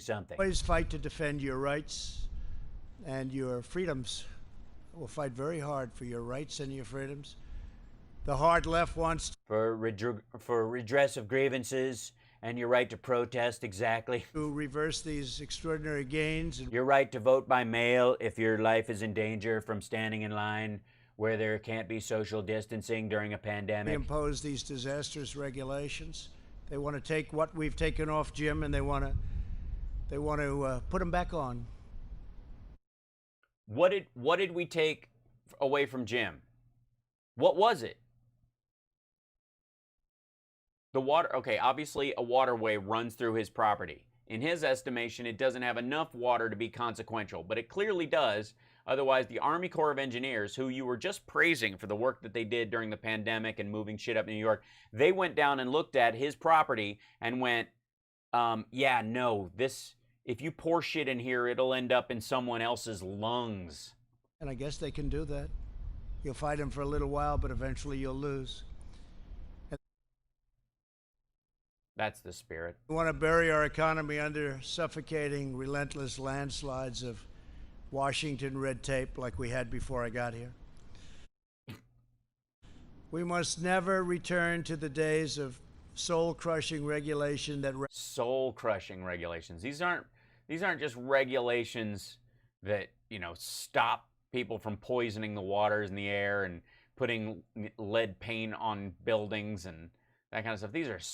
These are emotional regulations. Ravaged our cities, devastated our workers, drained our... You know, if you can't have an incandescent bulb, it's heartbreaking. Vitality and right out of our people and thoroughly crippled our nation's prized competitive edge. It's what we have. We have great, great people, the greatest people in the world. Our entire economy and our very way of life are threatened by Biden's plans to transform our nation and... All right. For the record, to all you folks who've never traveled outside the goddamn country, especially the maggots and the Trumpsters in the crowd who've never been anywhere but Tijuana or a cruise to the Virgin Islands or some shit, one of the reasons why we're superior to other countries is because we have a functioning legal system and we have regulations that make sure our buildings and our building materials and how our roads are made and how our roads are separated from waterways and bridges and all that kind of stuff. The stuff we take for granted is so much more solid than a bunch of other countries that undercut regulations. I mean, check out the stories on Chinese buildings built without rebar. I'm sure that would qualify as deregulation. Subjugate our communities through the blunt. Yeah, that's right. Biden will abolish windows in suburbs. You won't have windows anymore. And windmills, you want your windmills, but you can't have them because they give you cancer, and yet they'll want to stop them. Force instrument of federal regulation at a level that you haven't even seen yet. You think that was bad? You haven't even seen it yet. They want to go. Really? Really? What's the huge, giant regulations? What's the crazy off-the-chain? Considering the two trucks on either side of you have improved powertrains and both of them are electric as well. I guess that one isn't. The one on this side isn't, because look at the tailpipe on that sucker. I don't know if you can see it. Yeah. But the other one might be electric, or they might be hybrids. What they put you under in the past. Under the unity platform Joe Biden published with socialist Bernie Sanders, they are proposing, and this is all in writing, it's done, they agreed. They are proposing to re-enter the job-killing, unfair Paris Climate Accord, which will cost. Yeah, which both of these trucks live up to the standard of currently. Our country trillions of dollars, trillions and trillions of dollars, and put us in a very, very bad competitive position relative to the world. Not surprising to you, China will be greatly advanced under this ridiculous agreement. So will Russia, so will many other countries. Based on what? The fact that they make a bunch of poisonous shit that doesn't work very well, that's bad for the environment, and it'll sell, and our stuff won't? Tell that to Japan. One of the reasons why, like, Tesla just overtook Toyota as the wealthiest car company in the world. You know how Toyota got the spot? Because Jimmy Carter set standards for emissions, and the Japanese, unlike Lee Iacocca and Chrysler and Ford and all those things during the 80s, who spent all their R&D money fighting back against the regulations, the Japanese just went, oh, that's the regulation. Okay, all right, if we got to sell cars in it, let's make it that good. We'll make it even better. And they ate our lunch for decades making cars that were way more efficient, that used a lot less gas. They did what we're planning on doing. We want that edge. We don't want to be the country of the Yugo and the Humvee. Proposed to mandate net zero emissions from all new homes and buildings, skyrocketing the cost. Yeah, net zero, meaning compensatory technologies until it can be evened out, until the technology lives up to its promise. Net zero. Construction and putting the goal of home ownership out of reach for millions, destroying. Why? Why would that make buildings more expensive? The look of the home. There's no particular reason why not. The beauty of the home. I'm somebody that's built many homes. No, you haven't. Many buildings. You build people's second properties and vacation corporate apartments.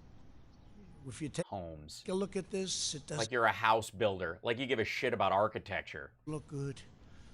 You still have to sell, right? You still have to. Well, thanks for the follow. Sell, but they've put it out of reach from a cost standpoint, totally out of reach. It's why? I mean, obviously there are standards to, help offset the costs of it. That's part of what the Paris Accord is about. Not practical.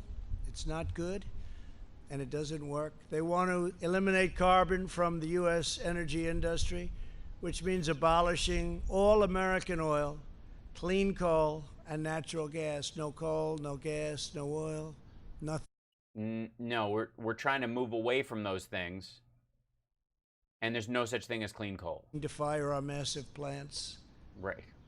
The result of this federally mandated shutdown would be the wholesale destruction of the entire energy industry and many other industries, the economic evisceration of entire communities, and the unfettered offshoring of... They're going to be eviscerated. Like they're just going to, it's like vivisection. They're just going to cut open communities and just tear their heart out because they can't, because they want cars that use less gas and are possibly electric, and want to raise the volume of electric cars available in the marketplace to such a degree that the average American citizen could afford one.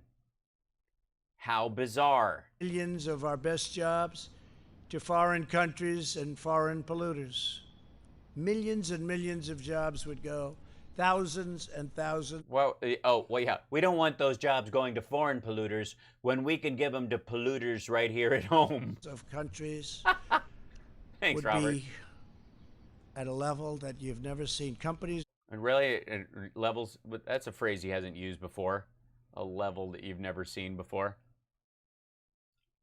I'm going to use the same phrase over and over again at a level that no one has even seen before. Would be disappearing left and right, just like they did with NAFTA, which we terminated for the USMCA, which is another beauty that we've done, not for now, but another great beauty. But thousands of companies, plants, factories would be closed under this dismal future. Why?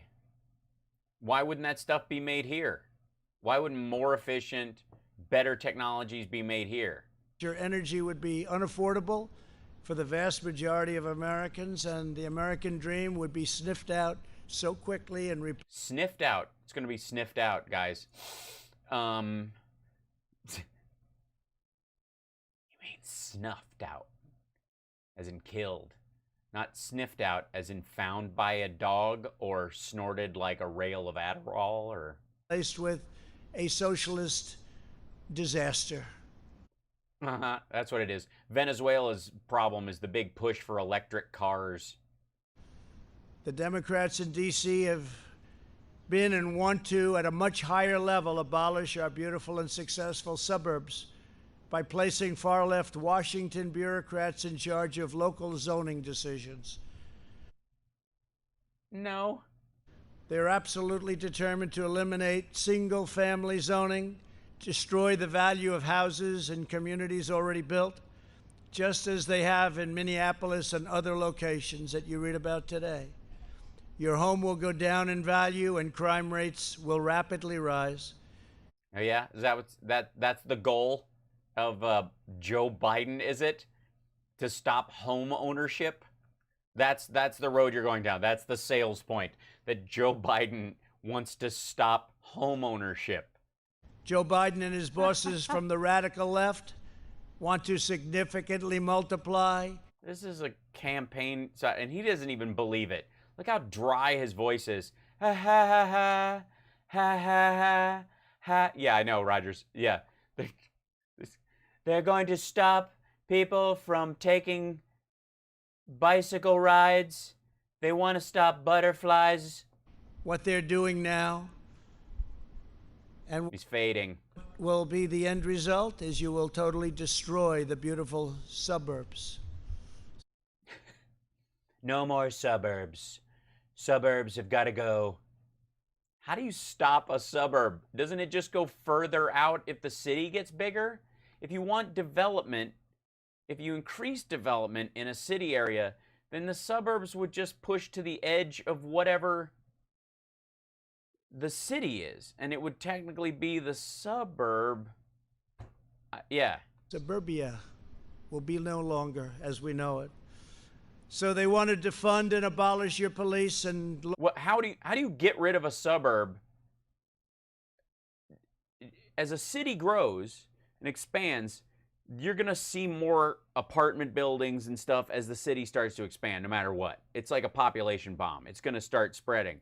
But the outer areas of it are going to be housing over the course of decades that will either, if they're consumed by an ever-growing, sort of Blade Runner-esque city, will take it'll take dozens of years for that to happen.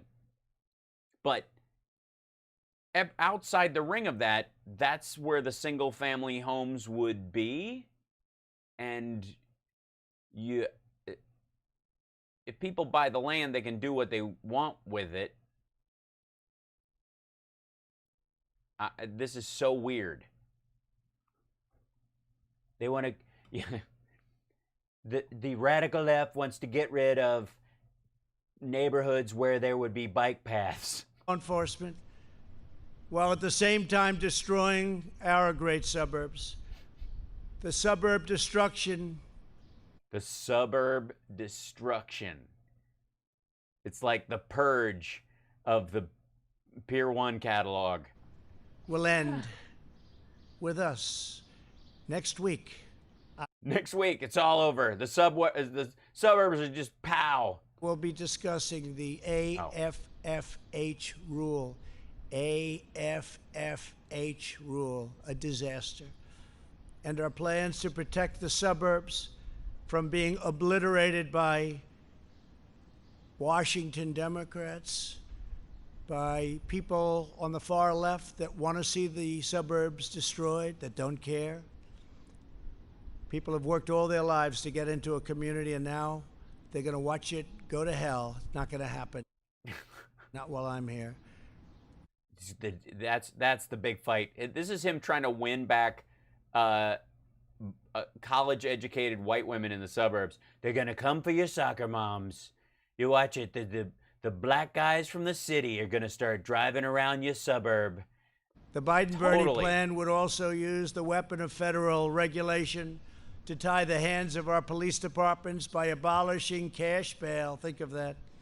Yeah. Yeah, if you commit a real crime, like a violent crime, rape, murder, assault, robbery with a deadly weapon, those kind of things, you get bonded. But a cash bail is just if people are busted with a personal amount of pot or have tickets. That's what cash bail is about. And it disproportionately affects poor people and doesn't make the community safer. It's not getting rid of, people are still bonded and remanded. If they get rid of cash bail and the person's too dangerous, the judge won't have that as an option. They'll just go, okay, you're going to jail. You're just going to stay in. You can't buy your way out. You're just going to not have that option because you're too dangerous.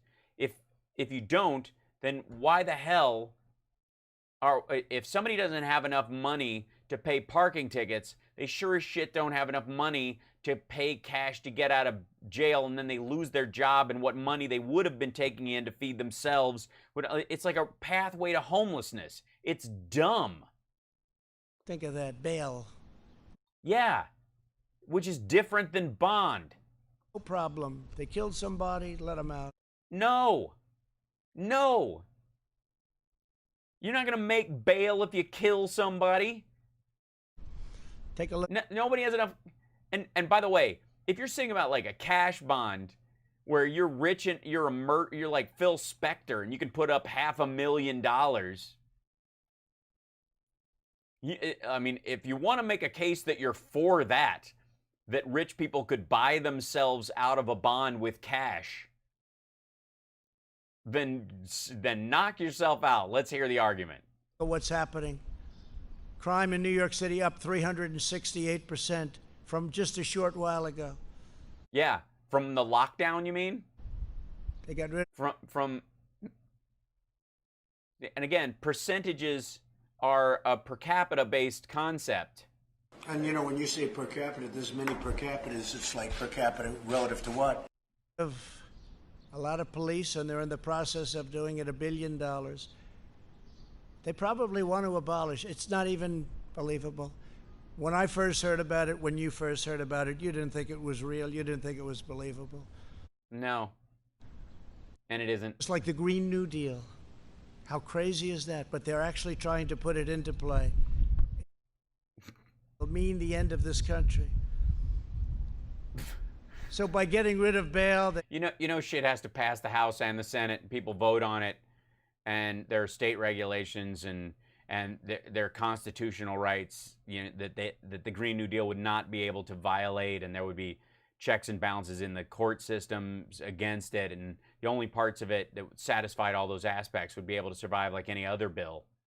Are incentivizing jail and prison closures. They want. Yeah, as crime goes down, they don't want it, and the population of the jail gets below a certain amount. They want to shut the jail down because there's no point in having a jail that holds 500 people with 30 people in it and paying for the entire facility by a for-profit organization. Especially when you can adjust some of the people that are in there and either put them in a maximum security space, expand one jail to hold 30 more people instead of having one big empty building. Of prisons, they don't think anybody should go to prison. No, that's not true. They don't think anybody should go to prison. Really? Jeffrey Epstein, Ghislaine Maxwell, Harvey Weinstein? You really want to make that argument? Setting loose violent criminals, appointing left-wing social justice prosecutors, like you have in Philadelphia, where people creating and doing the most criminal of acts are let go, in many cases, immediately. Really? They're just let go immediately. Like, they're in the middle of murdering someone, they're committing a rape or an assault, and the cops are like, you know what? I'm going to write you a warning on this one, but don't let me see you around here again. And making our wonderful cops, our great, great police cops. Why would you finger quote cops? Why would you air quote cops? Subordinate to police, as they are called. Distant bureaucrats who have never spent a day in their lives fighting crime.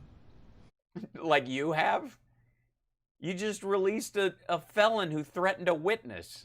Unlike the socialists, we believe in the rule of the people, not the rule of the unelected bureaucrats that don't know what they're doing. You mean like your acting cabinet people, like Wilbur Ross and all these folks that are sitting right in front of you? They weren't elected. None of the judges that you appointed to the federal bench were elected. We believe in the dignity of the individual, not the iron grip of the state. Yeah, that's what we're all about, the iron grip of the state. Our regulatory... That's why you want military troops to storm into Minneapolis and Seattle and Chicago and New York and take care of something, quote, very quickly. Like murder, like just shoot people. Because that's really the only way you handle something like that very quickly. Reforms are vital, not only to the success of our economy, but the strength of our democracy and the survival of liberty itself.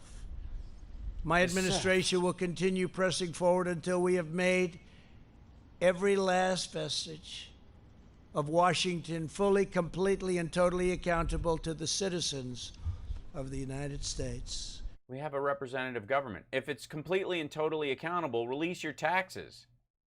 Stop attacking private citizens who are writing books, like your niece.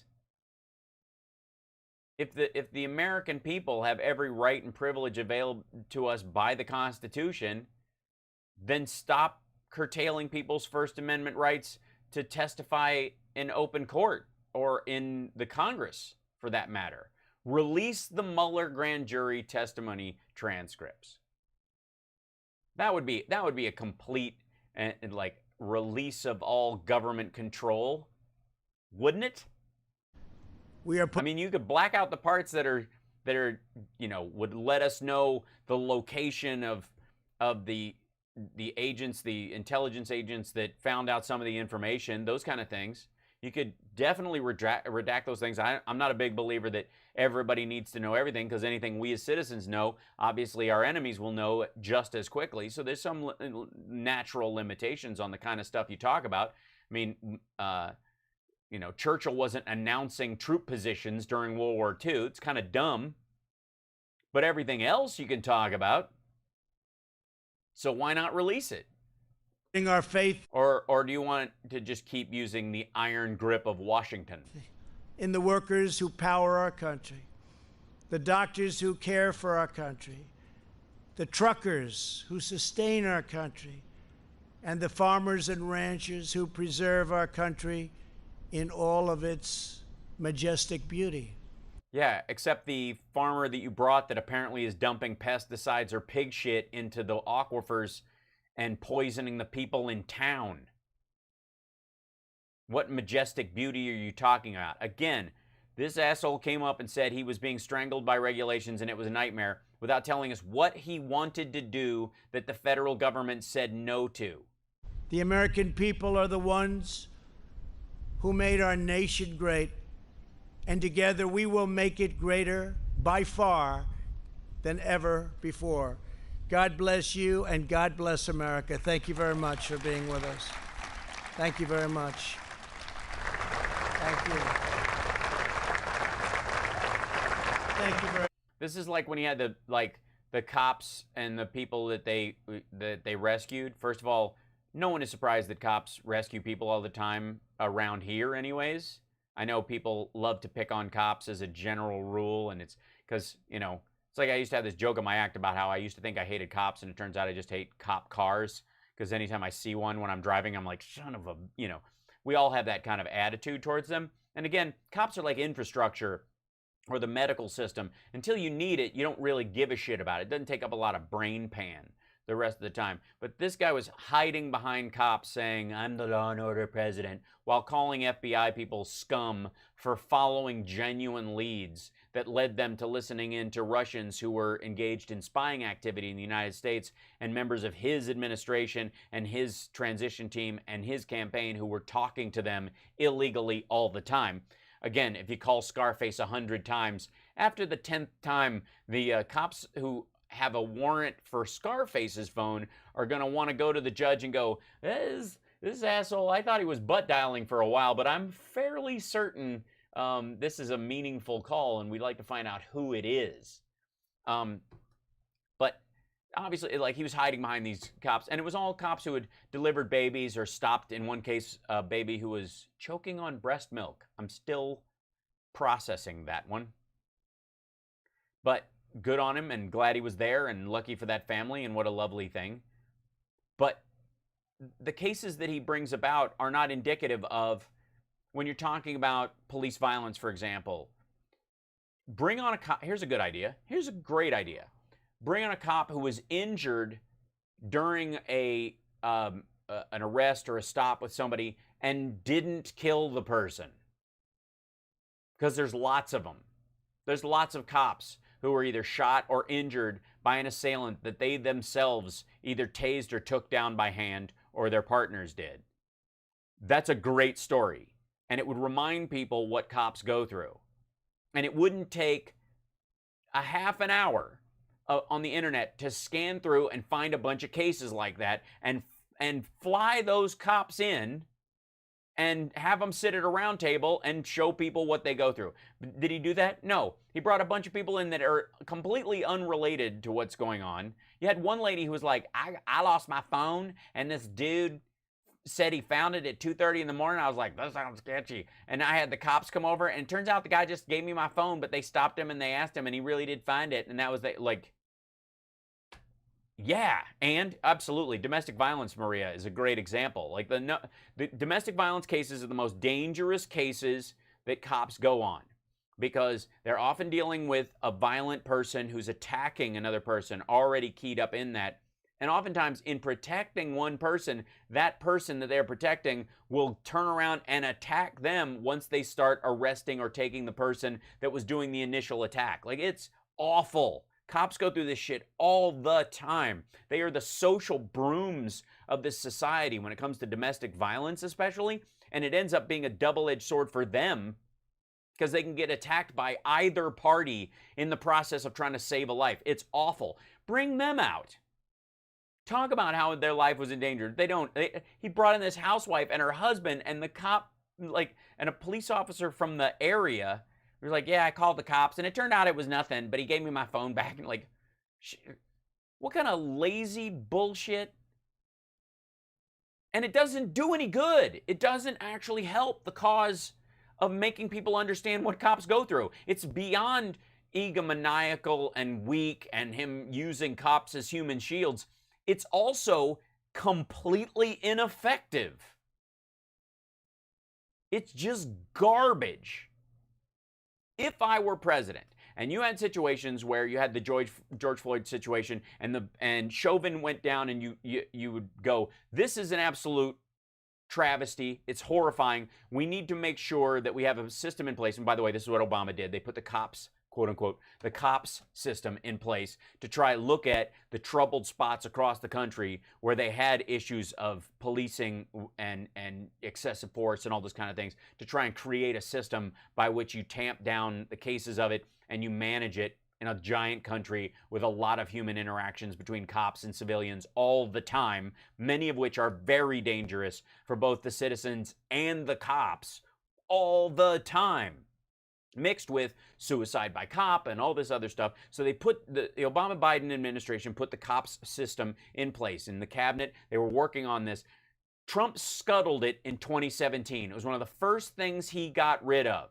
It was all part of that, you know, I see him putting them in the car and they protect the head. I say, don't be too nice. Okay, first of all, you do that across the board because in the case that someone is innocent, you're not harming them because you got the wrong person. And in the case that they're guilty, they don't use that as a way to get out of doing time or sue the state for injuries they sustained while they were being arrested that were outsized of the crime they were being accused of, or they use it, their defense attorney says, my client was struck on the head and he was unable to answer questions and therefore his guilty plea should be thrown out, and then you got a murderer on the street. You have to think things, you got to think past 2 friggin' weeks when you're dealing with this stuff.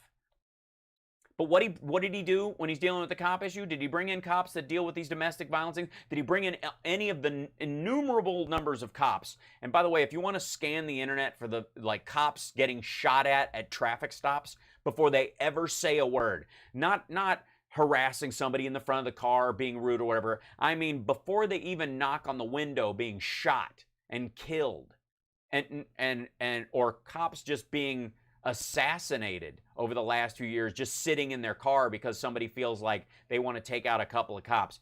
You don't bring out their partner or somebody from their police department. He brings out a housewife who lost her phone, who had the cops come at 2:30 in the morning, not because the cops needed to be there, but because this woman didn't have the intelligence to go, yeah, you know, I'd love to get my phone back. If you could meet me tomorrow in a public place, preferably the parking lot of a police station, maybe we can do the exchange there. I don't know you, you don't know me. It's probably best if we do that in a safe zone so that the cops didn't have to sit on her curb and snatch somebody up when they could have been doing something else. The same thing with this shit. He's talking about regulations. There are reasons to eliminate regulations that are now covered by other regulations that are more refined and more specific and eliminate elements of technology and life that no longer exist, that are just red tape that's built up over time, but that doesn't actually apply to home building or any of these other things. So talk about that. Bring up people and go, you know what, there were 20 regulations, now there's one. It covers all the issues that we were talking about. It's a much finer thing. No. Did he do that? No. He brought up a woman to talk about telehealth, where the restrictions on it, in which she never really listed what the actual restrictions for her were, other than availability and usage. And we're in a pandemic. Of course you would temporarily rescind those things.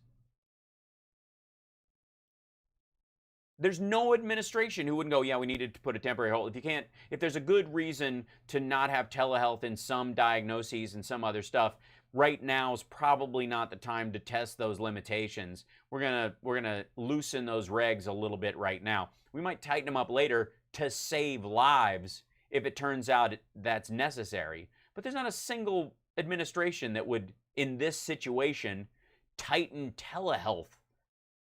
What are you talking about? And even on top of that, what was the other guy? I was under the Waters of America Act. If the Waters of America Act is screwing with you, you need to explain to all of us what you were planning to do with the water. because obviously it was something gnarly.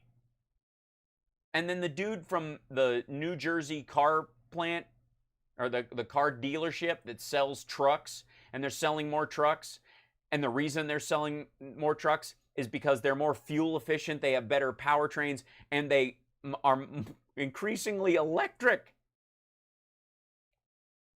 Which is all based on technology and movements forward that not only was the Obama bailout pushing, because, by the way, for all of his, Elon Musk's, filleting of Trump lately about freedoms and lockdowns and whatnot, and the height of Tesla stock, Tesla wouldn't be around if it wasn't for the Obama car bailout, because they set aside money specifically for electric car companies and like startups that were actually going to make a difference in the marketplace. It wouldn't exist. There would be no SpaceX without the bailout of 2009. So these are all things that electric cars, there's no Democrat run. There's certainly no part of the Green New Deal that's like, we got to get rid of all these electric cars. It's the goofiest thing. I don't understand it. So anyways, I got to sign off, you guys. I still have stuff to work on. You guys are fantastic. Take care of yourselves and take care of somebody else. It's 5 o'clock and I got to get back to work on the Sexy Liberal Show. We'll see you there this weekend. Bye, everybody. There we go.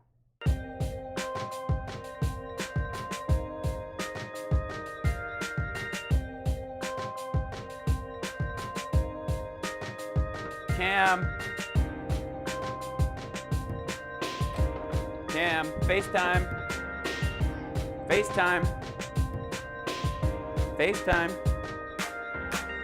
Bring it down. Here you go. Got it?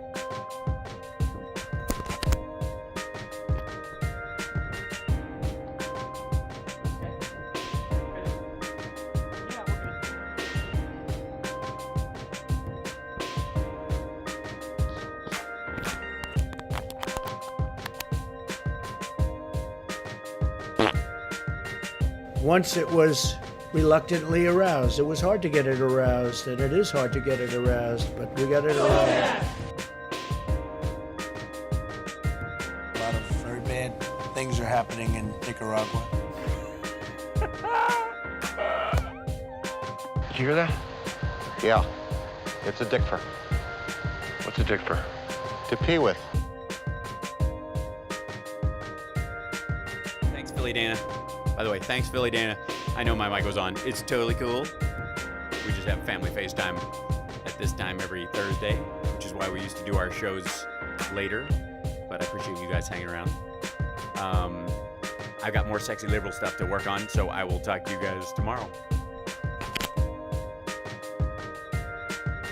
A chat with you and somehow death loses its sting. That was really cool, by the way.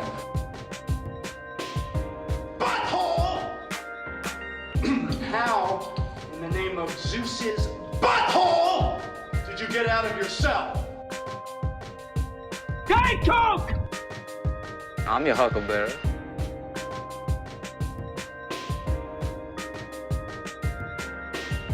I'm your huckleberry.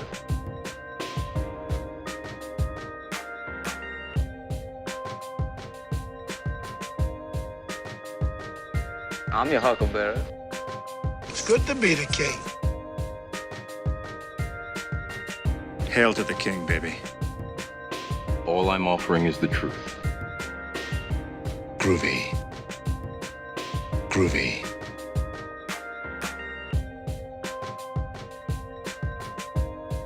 Throw me a frickin' bone here. I'm the boss. Need the info.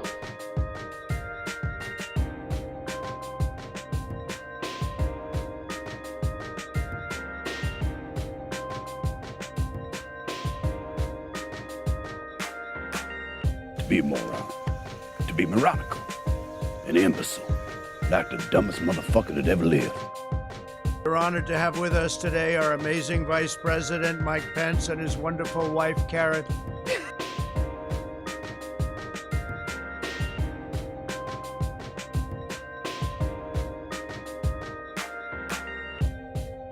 We've got entirely too many troublemakers here. Groovy.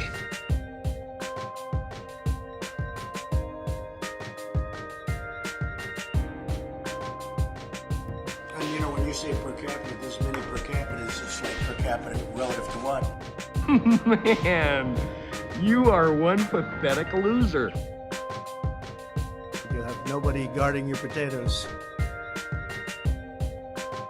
A lot of very bad things are happening in Nicaragua.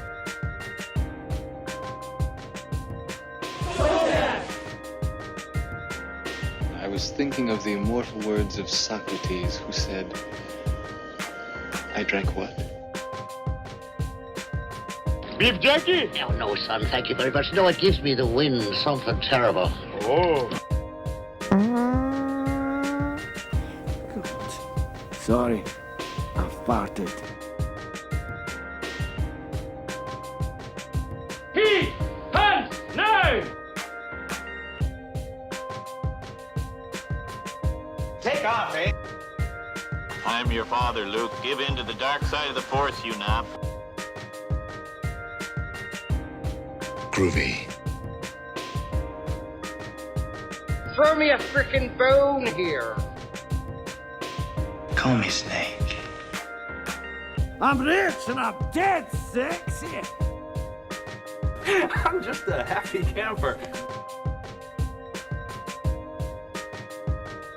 I'm just a happy camper.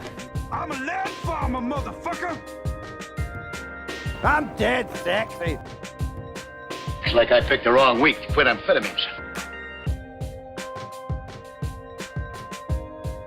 Stop breaking the law, asshole!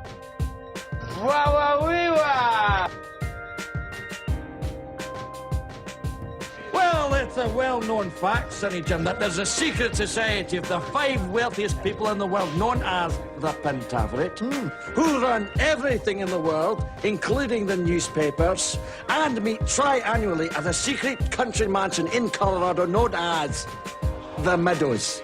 So who's in this Pentaveret? The Queen, the Vatican, the Gettys, the Rothschilds, and Colonel Sanders before he went tits up.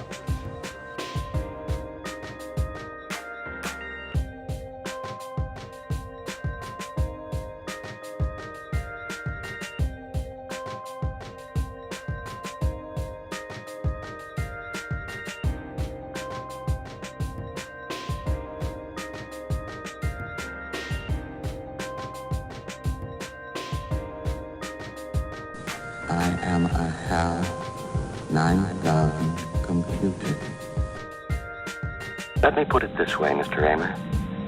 The 9000 series is the most reliable computer ever made. No 9000 computer has ever made a mistake or distorted information.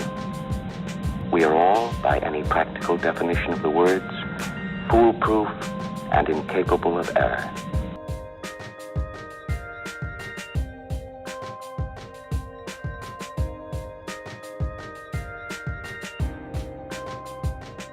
Soon we will leave this lame planet and fly through outer space with cool aliens who like us.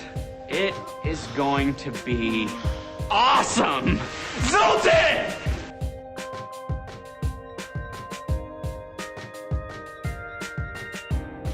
Welcome to the real world. Gentlemen, you can't fight in here. This is the war room. I know that you and Frank were planning to disconnect me. Diet Coke! Nice. Nice. Not thrilling, but nice.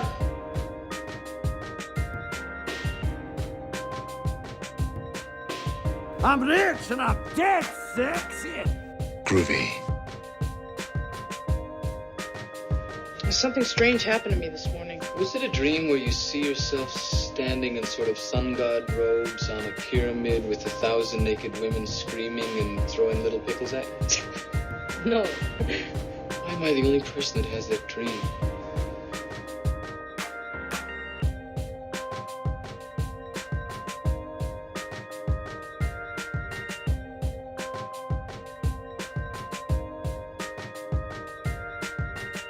I love layup. I never realized how much my advice could hurt people until my advice hurt me. We need you. Hell, I need you. I'm a mess without you. I miss you so damn much. I miss being with you. I miss being near you. I miss your laugh. I miss your scent. I miss your musk. When this all gets sorted out, I think you and me should get an apartment together. You stay classy, San Diego.